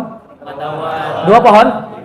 Kalau makan pohon pengetahuan, nanti kamu bakal mati. Nanti kalau makan pohon pengetahuan, kamu punya pengetahuan yang banyak, tapi kamu bakal mati. Ini pohon kehidupan. Kalau makan nanti akan abadi selama-lamanya. Oke, coba lihat gini. Di sebelah, di sini ada lubang. Terus di bawah ada tulisan, jangan diintip. Kira-kira gimana? Penasaran ya ada? Semua pintu di sini boleh Anda masuki, kecuali pintu yang ini. Kenapa? Di belakangnya ada sesuatu yang sangat berharga yang tidak boleh didekati oleh siapapun. Jangan dekat-dekat pada pintu ini. Penasaran atau tidak? Penasaran. Sama. Ketika pohonnya dirinci, manusia penasaran, paham sekalian? Tapi ketika pohonnya tidak dirinci oleh Allah, ada maksud di situ. Apa maksudnya? Bro, pohonnya nggak penting. Nah, maksudnya, jangan dekati pohon ini. Ini tuh nggak penting. Jelas ya? Pohonnya nggak dijelasin khasiatnya apa, nggak dikasih tahu apa pohonnya, nama juga nggak dikasih tahu. Lah kenapa? Supaya Anda tahu pohonnya nggak penting. Yang penting adalah apa?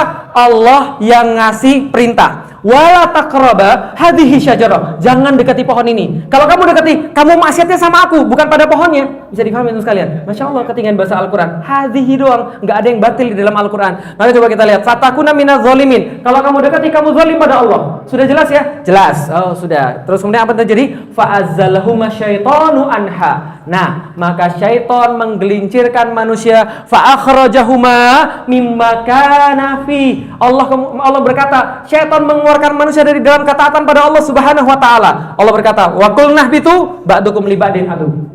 Ya sudah, keluarlah kalian. Sebagian jadi musuh sebagian yang lain. Pertanyaannya, diusir atau tidak? Diusir atau tidak? Yang bilang diusir. Yang bilang tidak. Selamat orang Indonesia absen. Diusir atau tidak? Saya tuh 15 tahun masuk Islam ya. Saya tuh masih bingung sampai sekarang. Anda tuh dapat dari mana ide diusir? Lah kenapa? Karena ide diusir itu ide di dalam agama saya sebelumnya. Paham sekalian? Manusia diusir dari surga. Kenapa? Manusia berbuat dosa. Tuhannya belum memaafkan. Karena dia diusir, masuk ke dunia, mengalami hukuman sampai mati lagi balik kepada Tuhan. Paham seperti yang saya jelasin tadi? Tapi di dalam Al-Quran nggak ada sama sekali kata-kata usiran. Lah, antum dapat dari mana diusir? Ihbitu. Ihbitu di dalam bahasa Al-Quran. Anda baca di dalam terjemahan bahasa Indonesia, artinya keluarlah. Tapi bukan keluarlah diusir. Karena ihbitu itu di dalam bahasa Arab lebih cocok kepada berbeda dunia, pindah dunia. Contoh, ihbitu di dalam bahasa Arab sekarang itu dipakai ke diving, snorkeling, nyelam, paham sekalian.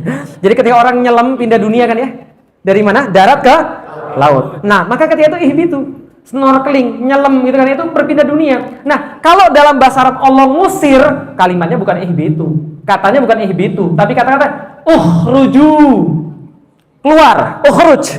Keluar, ukhruju, keluar kalian semua. Tapi di dalam bahasa Arab bukan ukhruju yang dipakai, tapi yang dipakai adalah ihbitu. Artinya keluarlah kalian semua daripada surga, pindah ke dunia, dari surga pindah alam ke dunia. Walakum fil ardi, dan di dalam dunia bagi Anda mustaqarru wa mataun ilahin. Ada tempat kediaman dan ada kemudian kesenangan sampai waktu yang ditentukan. Diusir atau tidak? Oke, nanti kita lihat diusir atau tidak. Oke, kalau gitu kita lanjut lagi. Fatalaqa Adamu mirabbihi kalimatin fataba alaihi. Maka Adam segera menghambur pada Allah. Langsung merasa kemudian dia dosa, dia salah, langsung menghambur pada Allah. Fatalaqa Adamu mirabbihi kalimatin. Dia berbicara pada Tuhannya. Kemudian dengan beberapa kalimat. Apa kalimatnya? Dalam surat Al-A'raf, Rabbana zalamna anfusana fa ilam taghfir lana wa ilam taghfir lana wa tarhamna lanakunanna minal khasirin. Pelajaran yang berarti lagi. Apa yang pelajaran yang bisa kita ambil? Ya Allah, Adam langsung ngaku. Adam langsung bilang pada Allah, ya Allah, salah saya. Saya yang punya dosa, saya yang zolim, bukan engkau yang salah. Engkau sudah kasih tahu, ini nggak boleh. Aku salah ya Allah, ampuni ya Allah. Kalau tidak diampuni, kepada siapa lagi? Ngaku atau ngeles? Ngaku atau ngeles? Paham ya? Hal terbaik yang Anda bisa lakukan ketika Anda berbuat salah adalah ngaku. Perhatiin baik-baik, ini pelajaran daripada Al-Quran. Ngaku, jangan ngeles. Karena kalau ngeles, nggak ambil pelajaran. Kalau ngeles nggak ambil pelajaran, nggak nyari solusi. Tapi kalau ngaku, Anda akan berpikir gimana cari solusi. Kenapa telat? Sudah takdirnya saya telat hari ini. Ngaku atau ngeles? Ngeles. Tapi Anda bilang, ya Allah, saya ngaku. Maaf, kenapa telat hari ini? Iya, saya telat ini adalah kesalahan saya karena saya berangkatnya jam 8 padahal saya masuk jam 9. Anda mikir, gimana caranya supaya masuk jam 9 nggak telat? Berarti harus berangkat jam 7. Kalau jam 7 masih telat juga? Jam 6. Kalau jam 6 masih telat juga? Nginep, paham teman sekalian? Tapi kalau Anda kemudian ngeles, Anda nggak ngambil pelajaran. Lah kenapa? Itu salahnya orang lain, bukan salahnya saya. Paham teman sekalian? Luar biasa. Ketika Adam mengaku, inna fataba alaih innahu huwa tawwabur rahim. Bagi orang-orang yang mengaku terjadi keajaiban. Apa keajaibannya? Fataba alaih. Ya sudah selesai ya, dari nol lagi ya. Tapi tidak hanya dari nol. Innahu huwa tawwabur rahim. Bagi orang-orang yang ngaku, Allah tambahkan selain taubah, rahmah. Innahu huwa tawwabur rahim. Sudah dikasih ampunan, dikasih bonus rahmah. Apa itu rahmah? Ulama berkata, rahmah adalah kemampuan manusia tidak mengulangi kesalahannya yang kemarin.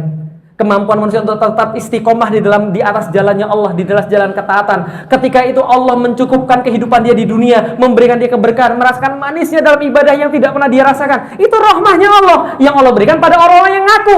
Maka wajar ya teman sekalian ya. Coba kita lihat. Nabi-nabi mencontohkan ini semua. Adam salah, ngaku. Urusannya selesai, dikasih rahmah. Yunus salah, ngaku. Dikasih rahmah. Yunus tahu? Kenal Nabi Yunus? Nah, kenalnya di mana? Hebat Anda bisa kenal. Nabi Yunus itu putus asa sama kaumnya. Ketika putus asa sama kaumnya, pergi ke lautan. Dia pikir urusannya sudah selesai. Dia pikir ketika menjauhi masalah, urusannya selesai. Ternyata tambah masalah. Lihat ya, tambah masalah masalahnya. Sampai ke tengah-tengah lautan, diundi. Ternyata dia diceburin di dalam lautan. Kan gitu kan ya? Antum pernah ke lautan? Pernah ke lautan? Saya sarankan kalau antum mau nguji keimanan antum, ya, antum coba pergi ke laut tapi agak tengah-tengah dikit. Dan ya, setengah jam itu dari pantai ya, naik speedboat ya, nah ke tengah dikit. Dan pas bulan-bulan Januari Februari. Nah, nah itu nanti antum akan merasa keimanan itu kayak apa gitu kan diujinya. Nah jadi itu di tengah-tengah lautan, malam-malam diceburkan ke dalam lautan, gelapnya luar biasa, kegelapan malam diliputi kegelapan lautan lagi, dimakan lagi sama paus. Secara logika selamat atau tidak? Secara logis sama atau tidak? Andai antum kuat gitu kan ya, bisa menghajar pausnya, belah misalnya, antum tetap di lautan. Gitu kan ya. Taruhlah antum bisa kemudian naik ke atas darat, nyembul ke atas, mati juga. Antum tahu nggak? Orang mati di lautan itu bukan karena nggak bisa berenang. Bisa dipahami itu sekalian. Capek berenangnya lah sekalian. Dan nggak bisa minum dan sebagainya. Dia juga nggak ada harapan. Di tengah-tengah nggak ada harapan, apa yang dia doa di dalam perut paus itu? Subhanak. La ilaha illa anta subhanaka inni kuntu minadz zalimin. Ya Allah, aku tidak bergeser tauhidku ya Allah. Tetap engkau yang nomor satu ya Allah. Tauhidku masih ya Allah. La ilaha illa anta subhanak. Maha suci engkau, inni kuntu minadz zalimin. Aku yang salah. Ketika dia ngaku apa terjadi? Allah keluarkan dia dari mulut paus. Gak main dikeluarkan saja. Pausnya kemudian ke pinggir lautan, ke pinggir pantai, dibukakan kemudian mulutnya. Nabi Yunus keluar dari situ, lapar karena sudah lama di dalam perut paus. Langsung dikasih Allah yaktin, makanan kemudian menyehatkan tubuhnya, memberikan semangat, memulihkan kemudian jiwanya. Kemudian ketemu penduduk-penduduk yang kaumnya itu sudah beriman. Masya Allah tuh. Kalau ngaku, masalahnya antum tuh nggak mengaku gitu. Dengan nyalahin yang lain, nyalahin lagi yang lain. Pelajarannya, kalau ngaku Allah kasih apa? Tawwabur Rahim. Taubat dan juga rahmah, kasih sayang Allah pada dia. Tapi Allah katakan lagi, qul nahbitu minha jami'ah. Ya sudah ya, sekarang keluar ya. Sekarang sudah keluar ya dari surga ya. Loh kok masih diusir? Tadi kan kata sudah dimaafin, sudah dikasih rahmah, tapi kok malah diusir? Diusir atau tidak? Tidak atau diusir? Apa dalilnya tidak diusir? Apa dalilnya tidak diusir? Oke, masih ingat tadi yang saya minta untuk ingat-ingat di awal tadi? Sorry, masih ingat tadi yang saya minta untuk ingat-ingat di awal tadi? Apa ayatnya? Wa id tadi itu loh. Wa id qala lil malaikati inni ja'ilun fil ardi khalifah. Aku ingin menjadikan manusia sebagai khalifah di mana? Di bumi. Itu dalilnya Allah nggak pernah salah rencana. Dari awal Allah tuh pengen ada di sini. Lah ngapain di surga? Belajar bro. Apa pelajarannya? Satu, pelajarannya adalah Anda bakal buat rusak, Anda bakal menumpahkan darah kalau tidak pakai akal. Tapi kalau Anda pakai akal, Anda lebih mulia daripada para malaikat, bisa mengemban semua ini. Yang kedua, kalau Anda punya salah dan Anda pasti punya salah, mohon ampun pada Allah. Allah kasih taubat, Allah kasih rahmah. Pelajaran yang ketiga, nih pelajarannya. Qul nahbitu minha jami'a fa imma ya'tiyannakum minni huda. Jadi gini ceritanya. Siapa yang pindahan ke Jakarta? Yang baru-baru ini pindah ke Jakarta? Yang orang daerah belajar. Dari mana mas? Hah? Dari Jogja. Ada yang lebih jauh daripada Jogja? Jogja mah dekat. Di mana, Mas? Oh, Palembang. Lebih jauh dari Palembang? Di mana, Mas? Padang. Di belakang? Flora, udah jauh banget. Mas, baru pindah kapan, Mas? 2 minggu. Pindah kerja atau pindah apa? Oh, pindah kerja. Pas disuruh pindah sama bosnya, khawatir nggak, Mas, di sini, Mas? Nanti makan apa, tinggal di mana, kondisinya seperti apa, anak-anak sekolah di mana? Kepikir begitu nggak, Mas? Kepikir ya? Wajar. Karena kenapa? Orang pindah pasti kepikir. Jangankan Masnya, ini loh, Adam ini loh. Bukan suruh pindah kota, pindah dunia. Mungkin Adam bilang begini kira-kira, ya Allah, kok aku suruh pindah sih? Lah aku di surga aja dikasih makan, dilayani, itu aja masih buat dosa. Lah gimana di dunia? Allah kata, sudah tenang saja, turun saja dulu. Fa imma ya'tiyannakum minni huda. Nanti di dunia tak kasih SOP. Paham sekalian? Nanti saya kasih SOP. Ya'tiyannakum minni huda. Aku kasih SOP. Faman tabi'a hudaya fala khaufun alaihim walahum yahzanun. Nanti kalau kamu ambil SOP-ku, saya jamin tidak akan ada kekhawatiran pada Anda, tidak akan Anda sedih, tidak akan Anda khawatir. Paham? Jelas sampai di sini? Hidupmu bahagia terus kalau Anda mau ambil SOP. Nanti saya kasih tahu kamu tinggalnya di mana. Nanti saya kasih tahu kalau mau pilih pasangan, pilih yang kayak gimana, prosesnya seperti apa, nanti pernikahannya yang kayak gimana, orang tuanya detailnya seperti apa, nanti kalau punya anak doanya seperti apa, kalau belum punya anak doanya seperti apa, nanti kalau punya anak bandel nanti seperti apa menanganinya, kalau anak yang nggak bandel seperti apa menanganinya. Semuanya ada SOP-nya. Kalau Anda punya usaha gimana caranya, kalau rugi gimana caranya, kalau untung gimana caranya, usaha apa yang boleh, usaha apa yang nggak boleh, kalau cari pemimpin yang gimana, semua ada SOP-nya. Kalau Anda ambil, Anda luar biasa. Tapi kalau Anda tidak ambil, nih coba kita lihat sekalian. Qala bitu minha jami'a dalam surat yang lain, surat Thaha. Qala bitu minha jami'a ba'dukum li ba'din adu fa imma ya'tiyannakum minni huda faman ittaba'a hudaya fala yadillu wa la yashqa. Ayatnya hampir sama, tapi ujungnya berbeda. Kalau Anda kemudian mengambil petunjukku Al-Quran, maka Anda tidak akan sesat dan Anda tidak akan sengsara. Sesat di dunia, tidak akan sesat di dunia, tidak akan sengsara di akhirat. Tapi lanjutannya coba kita lihat teman-teman sekalian. Waman arada an dzikri fa innalahu ma'isyatan dongka. Bagi yang menolak ayat-ayatku, tadi kalau yang nggak menolak, yang mengambil itu. Tapi kalau yang menolak, nih, fa innalahu ma'isyatan dongka. Apa itu ma'isyatan dongka? Penghidupan dunia yang sempit. Dalam tafsir Ibnu Katsir, beliau mengatakan penghidupan yang sempit ada 2 pilihan. Satu, mau pilih yang mana? Coba lihat baik-baik. 1, tidak dikasih rezeki sama sekali. 2, dikasih rezeki tapi tidak bisa dinikmati. Mau pilih mana? Oh, mau diulang? Oke, ulang ya. 1, tidak dikasih rezeki sama sekali. 2, dikasih rezeki tapi tidak bisa dinikmati. Mau pilih mana? Oh, penjelasan dulu. Oh, iya, boleh. Tidak dikasih rezeki sama sekali. Tahu orang insomnia? Nggak bisa tidur sama sekali? Tahu menderitanya kayak apa? Pernah 1 hari nggak bisa tidur? Tahu menderita kayak apa? Ini orang berhari-hari nggak bisa tidur kecuali pakai obat. Itu menderitanya luar biasa. Mau tidur tapi nggak bisa. Jadi bersyukurlah Anda yang ketika nempel molor. Alhamdulillah. Itu barokah itu. Oh, kalau di pengajian gimana? Lebih bagus satu tidur di pengajian daripada satu tidur di rumah. Nah, kenapa? Karena tidur di pengajian pahalanya tetap dapat gitu kan ya. Jadi kalau mau tidur di sini aja nggak apa-apa gitu kan ya. Gak ada masalah, itu karunia Allah. Insomnia nggak dikasih rezeki tidur oleh Allah. Ada lagi dikasih rezeki tapi tidak bisa dinikmati. Dia bisa tidur tapi nggak nyenyak. Dia punya istri tapi istrinya bandel.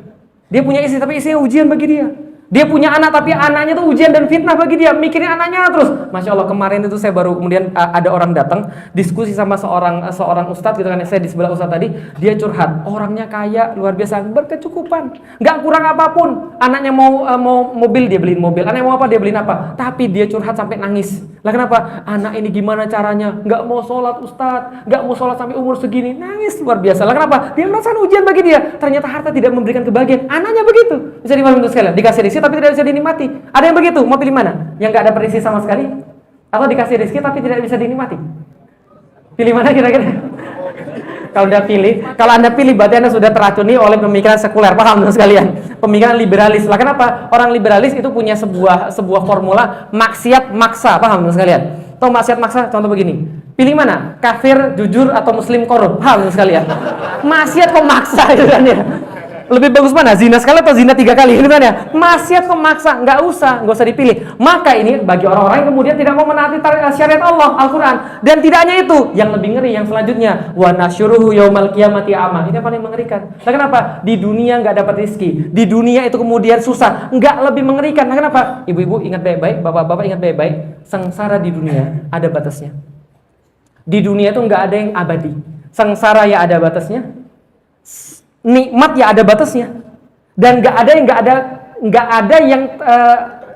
ada batasnya, gitu. Semua ada batasnya, termasuk kemudian sengsara di dunia selesai kalau sudah mati. Tapi kalau sengsara di akhirat, masya Allah. Tahu ibu-ibu sekalian, bapak-bapak sekalian, apa ayat yang favorit saya baca kalau saya lagi kesel banget? Kalau saya lagi nggak menemukan, contohnya dizolimi ya, terus kemudian kita nggak punya kekuatan untuk membalas. Kita nggak punya kemudian kita nggak punya upaya kemudian untuk bisa melakukan sesuatu. Ayat favorit saya adalah Maliki Yaumiddin. Tahu kenapa? Anda bisa jadi Anda punya backing di dunia, Anda bisa jadi punya duit di dunia, Anda bisa jadi punya kekuasaan di dunia, Anda bisa jadi berbuat apa di dunia. Tapi nanti di akhirat nanti Anda nggak punya siapapun, karena di hari itu yang punya hanya Allah. Jadi paham sekarang, pada hari itu Anda nggak bisa berlindung dari balik siapapun. Allah mengadili dengan yang paling baik. Maliki Yaumiddin. Mendadak saya senang banget itu tadi. Nah, kenapa? Karena mikirin Maliki Yaumiddin itu. Tapi coba kita lihat Maliki Yaumiddin. Ketika di hari itu ada orang buta. Bisa dipahami? Orang yang melihat saja di hari itu stres. Lah kenapa? Anak lari daripada ibunya. Lah kenapa? Dia takut ibunya minta pahala pada dia. Di hari kiamat seorang ibu lihat anaknya kabur. Lah kenapa? Ibunya takut bahwa anak-anaknya meminta pertanggungjawaban atas amanah-amanah ibunya yang belum terselesaikan pada anaknya. Orang kemudian punya keluarga, kabur satu sama lain. Kenapa? Takut masing-masing, nggak mau ketemu satu sama lain. Telanjang, nggak peduli. Lah kenapa? Saking sibuknya pada zaman itu, orang-orang berpecah belah, nggak ada yang mau kenal satu sama lain. Di hari itu ada orang buta. Kebayang nggak? Kebayang di hari itu ada orang buta? Maka Allah katakan dalam surat berikutnya, percakapan orang buta dengan Allah. Bagaimana percakapannya? Qala Rabbi lima hasyartani a'ma wa qad kuntu basira. Ya Allah, kenapa engkau kumpulkan saya sekarang dalam keadaan buta? Kenapa butanya sekarang ya Allah? Dulu di dunia kami bisa melihat, dan kalau seandainya di dunia kami buta, kami masih bisa melihat dengan cara lain. Ada orang yang bantuin kami, ada orang yang kemudian memberi kami jalan. Tapi di akhirat buta, siapa yang bantu? Allah katakan, kenapa mereka kemudian dikumpulkan dalam keadaan buta? Kadzalika atatka ayatuna fanasitaha fakadzalika al-yauma tunsa. Begitulah kalian. Kalian tahu nggak? Di dunia ketika Anda masih punya mata, Anda masih punya telinga, Anda masih punya kemudian lidah, Anda masih punya kekuatan untuk mengamalkan ayat-ayat itu. Datang ayat itu kepada Anda semua baca dan Anda semua melupakan itu. Maka hari ini kalian dilupakan seperti itu. Itu Allah yang ngomong.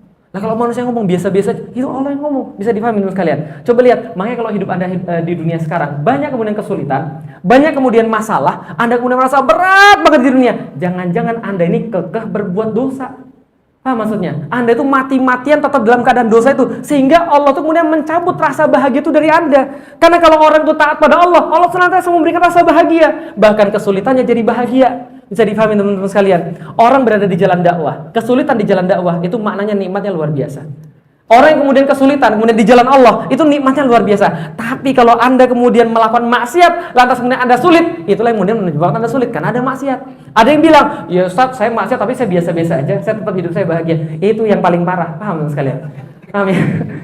Siksaan yang paling parah pada seorang manusia bukan ketika Allah menegur dia dengan ujian-ujian yang menurut dia susah, tapi Allah memberikan dia kebaikan terus menurut dia, dalam tanda kutip, dia dikaruniakan terus kebaikan, dibuka pintu-pintu dunia pada dia sampai dia melupakan bahwa taat pada Allah itu rasanya seperti apa. Allah menenggelamkan dia dalam kemaksiatan sehingga dia tidak merasa bahwa itu adalah sebuah maksiat. Paham teman-teman sekalian? Nanti kata Allah, baghtatan, balasannya akan tiba-tiba dan sekaligus. Jadi hati-hati betul. Lah kenapa? Karena seperti itu tadi. Orang kemudian kekeh pada maksiat, padahal kemudian dia kemudian merasa sengsara. Jangan-jangan dia nggak mau lepas daripada maksiat. Contoh begini kira-kira. Nih, ini contohnya. Yang belum nikah angkat tangan. Oke, pertanyaannya, mau nikah?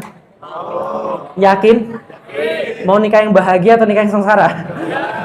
Kemarin ada yang curhat ke saya gini, Ustaz, saya tuh udah nikah 6 bulan, Ustaz, 3 bulan yang lalu saya baru tahu ternyata suami saya LGBT. Paham sekalian? Mau yang kayak gitu? Oke, saya tanya, tolong diam dulu ya, saya mau tanya sama yang sono ya. Ini tentang taat pasti bahagia, maksiat pasti sengsara. Mbak-mbak mau cowok yang baik atau yang jahat? Tolong agak keras dikit biar ini mendengar. Yang baik atau yang jahat? Yang soleh atau yang salah? Yang taat atau yang bejat? Yang pintar baca Quran mau? Yang bisa membimbing istrinya mau? Yang main gampar mau? Yang selingkuh mau? Pertanyaan saya, yang selingkuh banyak nggak? Berapa persen? Kira-kira aja berapa persen? Berapa persen? Berapa? 100. Kelakuan Anda ini. 100%. Ada sebuah penelitiannya begini. Ini penelitian mahasiswa psikologi tahun 2012 kalau saya nggak salah. Penelitiannya sahih, penelitiannya metodenya benar, tapi judulnya agak bombastis supaya orang-orang perhatian. Judulnya agak bombastis. Perhatiin judulnya. Tentang laki-laki selingkuh. Berapa persen laki-laki selingkuh? Ternyata setelah diteliti, laki-laki yang selingkuh sebanyak 3 di antara 2 laki-laki selingkuh. Enggak kebalik. Berapa? 3 di antara 2 laki-laki selingkuh. Berapa persen? Oh sebentar Ustaz, laki-lakinya 2, yang selingkuh 3, yang satu siapa? Kayaknya LGBT yang tadi itu. Enggak, itu tadi kan sudah saya bilang judulnya bombastis, karena penelitian ini mengatakan semua laki-laki mau dan berpotensi selingkuh.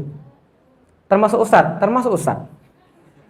Loh kok bisa begitu? Nah ini untuk masa depan Anda, perhatiin baik-baik ya. Tadi kan sudah saya interview, sekarang saya mau interview yang laki-laki. Perhatiin baik-baik ya, ini demi masa depan Anda ya. Kalau yang ibu-ibu ini masa depan anak-anak perempuannya ya. Nah, tolong perhatiin baik-baik ya. Tolong dengerin baik-baik. Dari mana penelitian itu betul atau tidak? Nih, coba kita lihat. Nih, yang belum nikah angkat tangan, yang belum nikah. Yang sudah nikah? Oke, perhatiin baik-baik. Pertanyaannya ya, yang sono gak usah jawab ya, perhatiin baik-baik ya. Bisa jawab? Agak keras bisa? Bisa. Oke, tolong jawab baik-baik. Perhatiin pertanyaannya. Kalau yang belum nikah, andaikan Anda sudah nikah, ya. Kalau yang sudah nikah, ya langsung jawab saja. Oke, ini pertanyaannya. Apa alasan Anda sehingga Anda tidak selingkuh? Tapi jawabannya tidak boleh karena Allah. Jelas? Jadi jawaban karena Allah itu nggak boleh. Ya, oke. Alasan apa Anda tidak selingkuh? Oke, ada yang punya alasan? Nanti kita uji. Kenapa Anda tidak selingkuh? Kalau punya istri kayak apa Anda tidak selingkuh? Kira-kira. Atau atas alasan apa Anda tidak selingkuh? Oke. Ada alasan kira-kira? Oh, istrinya cakep. Bagus. Ini penting, Mbak tolong dengerin, ini penting sekali. Anda itu hidup di zaman hedonis. Paham? Dimana semua tuh dinilai daripada fisik. Ini masalah zaman sekarang ini. Zaman dulu tuh nggak semua dinilai dari fisik, tapi zaman sekarang semua dinilai dari fisik. Nggak percaya? Lihat Instagram saya. Lagi seru-seru, aksi bela Islam gitu kan ya. Di bawahnya komen, cek IG kami kakak, ada peninggi, pemutih, pembesar. Ya Allah, semua tuh diukur dari fisik semua kan ya. Yang putih bagus, yang tinggi yang bagus, yang besar yang bagus kan itu kan ya. Aduh kadang-kadang saya tuh pikir, ini kok semuanya ke arah hedonis semua begitu. Teman-teman sekalian, akhirnya cewek-cewek merasa semuanya begitu. Seolah-olah yang namanya fisik itu segala-galanya. Saya kasih tahu mbak-mbak sekalian, kalau Anda sibuk dengan urusan fisik saja, saya nggak bilang fisik nggak penting. Fisik itu bisa memikat laki-laki, tapi tidak pernah akan mengikat. Catat baik-baik, tidak pernah akan mengikat. Kenapa? Karena kalau Anda cuma sibuk pada fisik Anda, kemudian memoles yang di luar saja, besok yang suka dari kalangan laki-laki, ada yang cuma melihat fisik Anda saja. Kalau laki-laki memilih Anda karena fisik saja, maka 3 hari setelah nikah, rumput tetangga lebih hijau. Betul begitu? Betul. Jelas ya? Kebuktikan ya? Paham ya kira-kira selesaikan ya? Oke. Batal kalau itu. Alasan apa lagi kira-kira selain cantik? Ada lagi yang lain selain cantik? Ngomong-ngomong, artis-artis lebih cantik atau tidak? Diselingkuhi atau tidak? Batal. Cantik, batal. Ada yang lagi yang lain? Nggak ada yang mau sama saya. Jangan terlalu jujur itu. Apa Mas? Alasannya apa Mas? Karena nyaman. Yang selingkuh bilang gitu atau tidak? Gitu juga. Saya ya nyaman sama istri saya, tapi saya lebih nyaman sama kamu. Paham ya? Jadi yang kayak ini jangan dipercaya ya, nyaman. Wopo. Nggak ada. Oke, ada lagi yang lain. Apa Mas? Berbakti sama suami? Oh, bukan, nggak selingkuh sama istrinya, karena istri berbakti sama suami. Oke, pertanyaan, istri-istri yang baik ada nggak yang diselingkuhi? Batal. Ada lagi yang lain? Sayang. Yang selingkuh bilang gitu nggak? Bilang juga gitu, nggak ada alasan. Saya kasih tahu sekalian, nggak ada alasan bagi laki-laki untuk tidak selingkuh pada seorang istri kalau bukan karena Allah. Jelas sampai di sini? Kalau dia takut sama istrinya, dia akan selingkuh pergi ke puncak. Dia selingkuh pergi ke kota yang lain. Minimal dia akan pasang password di HP-nya. Paham? Jadi kalau sana ibu-ibu ada suaminya punya password, tolong sampaikan salam dari saya. Dan tolong sampaikan pada suami-suaminya, tidak ada rahasia dalam keluarga. Paham ya? Tidak ada rahasia dalam keluarga. Allah mentakdirkan suami Anda itu tahu rahasia Anda yang bahkan bapak Anda tidak tahu. Dan Allah mentakdirkan Anda untuk mengetahui rahasia suami Anda yang bahkan ibunya tidak tahu. Jadi kalau seandainya HP itu dikasih password itu keterlaluan, paham gitu maksud saya? Nah, kenapa? Karena tidak seharusnya ada rahasia dalam rumah tangga. Maka kalau sudah ada passwordnya, HP ada password, apa sih mau disembunyiin? Paham teman sekalian? Bisa dipahami sampai di sini? Oke, berarti tidak ada alasan. Satu-satunya alasan adalah karena Allah. Coba lihat teman sekalian. Oke, tadi mau dapat cowok yang saleh atau yang salah? Yang taat atau yang bejat? Banyak orang pengen dapat kebahagiaan, banyak orang pengen dapat kesenangan dalam hidupnya, kenikmatan dalam hidupnya, tapi ngambil jalan maksiat. Contoh, mau dapat cowok yang soleh, mau dapat cowok yang taat, mau dapat cowok yang baca Qurannya bagus, yang setia, tapi pacaran. Kira-kira selingkuh sama pacaran sama atau beda? Sama-sama pegang tangan yang bukan mahram, gitu kan ya? Sama-sama kemudian merayu yang bukan halal, gitu kan? I love you, I miss you, I need you dan sebagainya, gitu kan ya? I have one question, gitu kan? Ya pokoknya gitu-gitu lah pokoknya. Nah, jadi ini adalah salah satunya. Nah, kenapa? Ketika orang bermaksiat sebelum nikah, dia akan lebih mudah bermaksiat setelah nikah. Paham teman-teman sekalian? Artinya adalah apa? Orang yang memaksiati Allah pasti akan sengsara dalam hidup dia. Teman-teman sekalian, catat baik-baik. Anda bisa jadi ketika bermaksiat, Anda bisa jadi senang. Tapi senang itu akan berakhir. Ujung-ujungnya akan ada banyak sekali penyesalan dan kemudian kehidupan Anda akan sengsara. Tapi coba lihat saya, kira-kira saya pacaran atau tidak? Dari wajah saya pacaran atau tidak? Jadi Anda kira saya nggak laku gitu ya? Oke, kira-kira saya pacaran atau tidak? Pacaran, iya. Karena itu saya bisa nulis buku, udah putusin aja. Kapan pacarannya? Sebelum masuk Islam. Sebelum masuk Islam saya pacaran, setelah saya masuk Islam saya tahu pacaran haram. Kemudian saya bilang pada pacar saya setelah 3 bulan saya masuk Islam. Saya bilang begini, kamu sayang sama saya? Dia jawab sayang. Saya juga bilang saya juga sayang sama kamu. Karena kamu sayang sama saya sayang sama kamu, kita putus aja. Lu kok putus sih? Ya karena saya sayang sama kamu, saya nggak mau kamu dibakar api neraka. Kalau kamu sayang sama saya, kamu nggak mau saya dibakar api neraka. Akhirnya kita putus. Setelah kita putus, galau atau tidak? Galau, wajar. Namanya manusia. Waiting tresno jalanan soko kuliner, paham? Sekarang sudah ganti, jangan protes gitu kan. Sekarang zamannya kuliner gitu ya. Jadi munculnya cinta gara-gara sering makan bersama-sama gitu ya. Nah, karena kemudian sudah biasa gitu kan ya, sudah kulino gitu kan ya, maka kemudian ada rasa nggak enak, galau. Biasa ada yang nanyain lagi di mana, makan apa dan sebagainya. Jadi galau. Tapi kemudian ketika saya mempelajari Islam, cinta itu bisa diganti. Hukum pertama cinta tidak dapat diciptakan dan juga tidak dapat dimusnahkan, paham? Yang kedua hanya dapat berganti bentuk, paham ya? Jelas ya? Setelah kemudian saya putus pacaran, saya kemudian belajar tentang Allah dan Rasul, gantilah cinta itu pada Allah dan Rasul, pada Al-Quran, pada hadis, pada dakwah dan sebagainya. Setelah 4 tahun saya mengkaji Islam, akhirnya saya sudah merasa siap untuk menikah. Saya bilang pada bapak saya, Felix mau menikah. Bapak saya bilang, sudah punya calon? Sudah. Saya tunjukin fotonya. Bapak saya bilang, sudah dilamar? Belum, nanti saya lamar kalau papi setuju. Sudah, oke. Akhirnya saya lamar. Saya bilang pada bapak ibunya, singkatnya begini, Pak, Bu, sekarang bapak ibu tugasnya sudah selesai. Sekarang giliran saya untuk menyambut tugas bapak ibu sekalian. Singkat cerita, karena saya ganteng saya diterima. Lalu kemudian bapak saya nanya, perlu berapa untuk walimahan? Saya bilang saya belum tanya, saya tanya dulu ya. Saya tanya, ibu perlu berapa untuk walimahan? Namanya orang Jawa kan pakewo gitu kan ya, unggah-ungguh, pakewo, toto kromo. Nggak usah, nggak apa-apa, biar kami aja menanggungnya gitu kan ya. Orang Jawa kan begitu kan ya, nggak enakan gitu kan ya. Keinjek, mohon maaf kaki saya keinjek gitu kan. Yuk kita makan, gak usah, saya masih kenyang gitu kan ya. Ya nggak apa-apa, Anda punya sifat begini di dunia nggak apa-apa, asal jangan dibawa ke akhirat, bahaya. Paham ya? Nanti kalau di akhirat bisa berbahaya orang Jawa. Orang Jawa silakan masuk surga, nggak usah, saya di luar saja.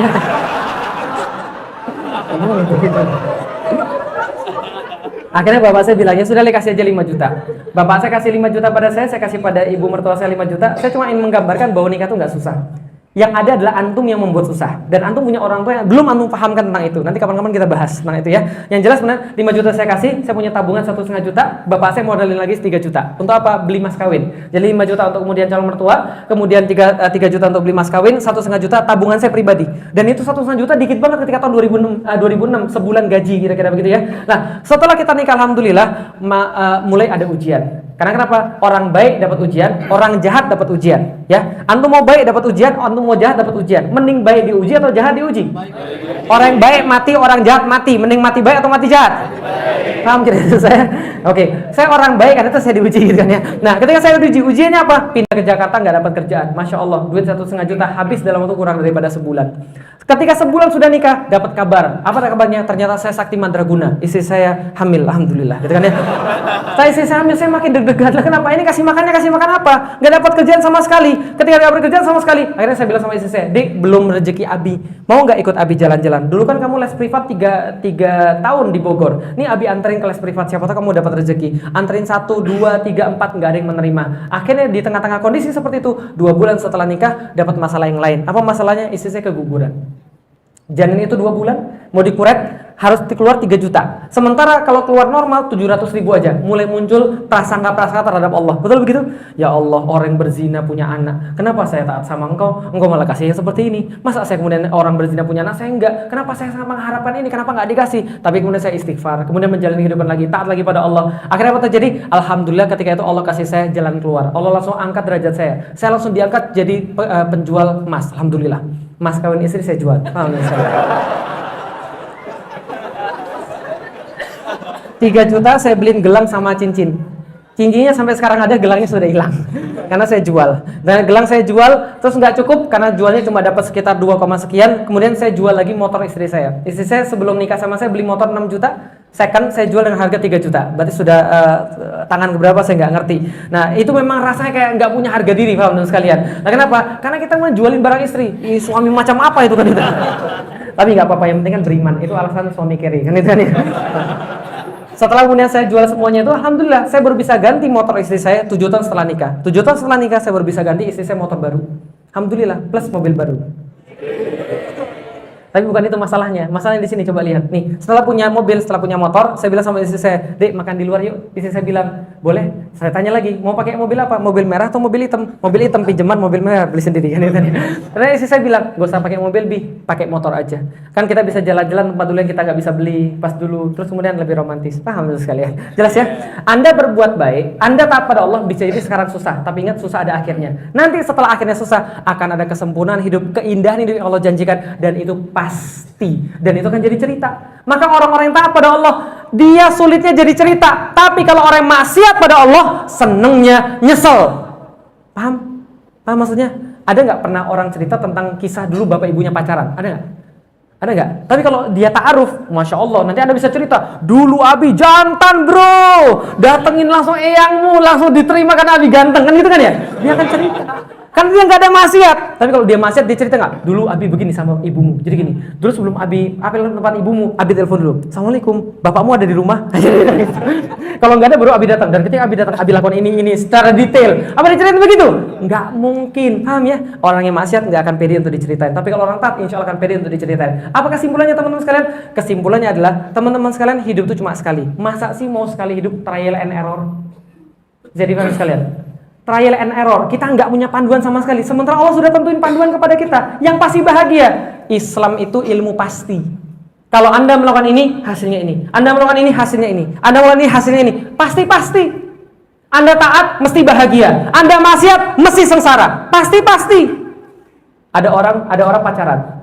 Apa hasil daripada pacaran? Sengsara. Coba lihat. Ada beberapa pilihan. 1, diputusin. Dan diputusin dengan cara apapun, itu nggak enak. Gitu kan ya? Dan alasan yang paling sering adalah karena kamu terlalu baik bagi aku.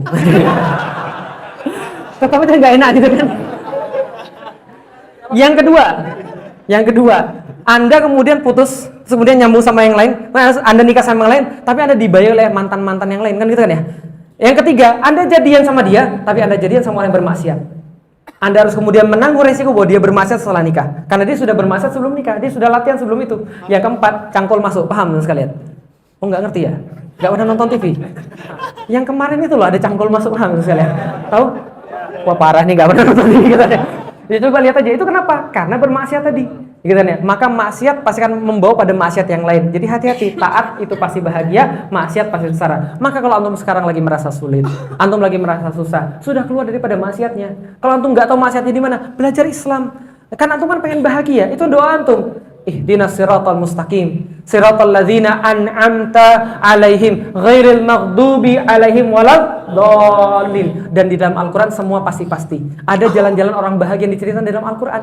Jalan-jalan yang sudah diceritakan, terus ciri-cirinya apa? Kalau dia bahagia, dia pasti akan pengen balik lagi ke dunia untuk bawa orang-orang agar bahagia. Dia coba cerita-ceritanya. Dalam kisah Yunus, dalam surat Yunus ada kisah seorang pemuda yang berdakwah dengan dakwah Islam, diinjek-injek sampai mati sama kaumnya, sampai kemudian di sisi Allah dia dikaruniai oleh Allah ampunan, dikaruniai oleh Allah surga. Apa dia katakan? Ya Allah, aku pengen balik ke dunia, ngasih tahu semua yang injek-injek aku itu, kenapa aku dapat ampunan Allah dan aku dapat surganya Allah. Gitu kan ya? Karena dia pengen cerita pada orang lain. Tapi kalau orang dapat kemudian murkanya Allah, dia pengen balik lagi ke dunia untuk ngasih tahu pada orang, jangan tiru gerakan saya, jangan tiru perbuatan saya, nyesel saya. Paham dong sekalian? Kalau aku bisa bersodakoh lebih banyak, aku akan bersodakoh. Hidup ya Allah, minta hidup sebentar lagi, keluarin semua sodakoh saya supaya aku jadi orang yang soleh. Gitu kan ya? Antum mau pilih yang mana? Ada jalan orang yang makhdub, ada jalan orang yang dolim, ada jalan orang yang diberikan nikmat oleh Allah. Semua sudah jelas di dalam Al-Quran. Pasti. Bisa dipahami? Terakhir, antum pada pergi ke dokter? Ada yang dokter di sini? Ada yang dokter? Nggak ada. Yang pernah pergi ke dokter ada? Dokter ngasih antum resep? Antum banyak tanya dengan resepnya? Kenapa antum nggak banyak tanya? Tapi kenapa ketika Allah kasih antum kemudian resep, antum tolak? Antum banyak tanya, antum ragukan. Padahal Allah sudah kasih tahu, ini yang terbaik. Jangan-jangan akidah antum pada dokter lebih bagus daripada akidah antum terhadap Allah. Alhamdulillah selesai. Alhamdulillah selesai. Maka itulah kemudian ilmu itu membawa antum takut pada Allah. Maka ketika antum takut dengan Allah, apapun yang Allah perintah, antum akan ambil tanpa kemudian akan mikir lagi dengan akal. Kenapa? Akal sudah selesai membahas tentang Allah. Itu fungsi akal. Setelah akal membahas tentang Allah selesai, maka akal berganti peran memahami perintah Allah. Sami'na wa ata'na, bukan malah mengatasi syariat. Jelas sampai di sini? Jadi kadang-kadang ada orang nggak paham bahwa akal itu kalau orang liberal kebalik. Untuk akidah dia ikut-ikutan, untuk syariat dia banyak tanya.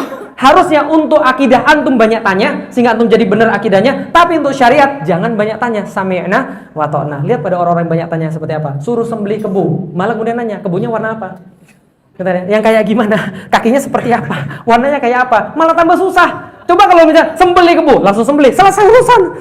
Malah banyak tanya, malah tambah banyak kemudian persyaratan gitu kan ya. Maka kalau sudah diperintah Allah sami'na wa ata'na. Jelas sampai di sini antara wahyu dan nafsu. Jadi jelas ya, kalau antum kemudian wahyu, antum pasti bahagia. Kalau antum pakai nafsu, antum mesti sengsara. Enggak sekarang, besok. Enggak besok, lusa, tapi mesti antum sengsara. Itu sudah jaminan Allah. Islam itu agama yang pasti. Kalau enggak pasti, hidup kita pasti susah. Lah kenapa? Enggak ada yang pasti kok. Taat bisa begini, bisa begitu. Gitu kan ya. Maksiat bisa begini, bisa begitu. Enggak pasti. Agama itu yang pasti. Wallahu a'lam bishawab. Kalau ada pertanyaan silakan. Fadhol.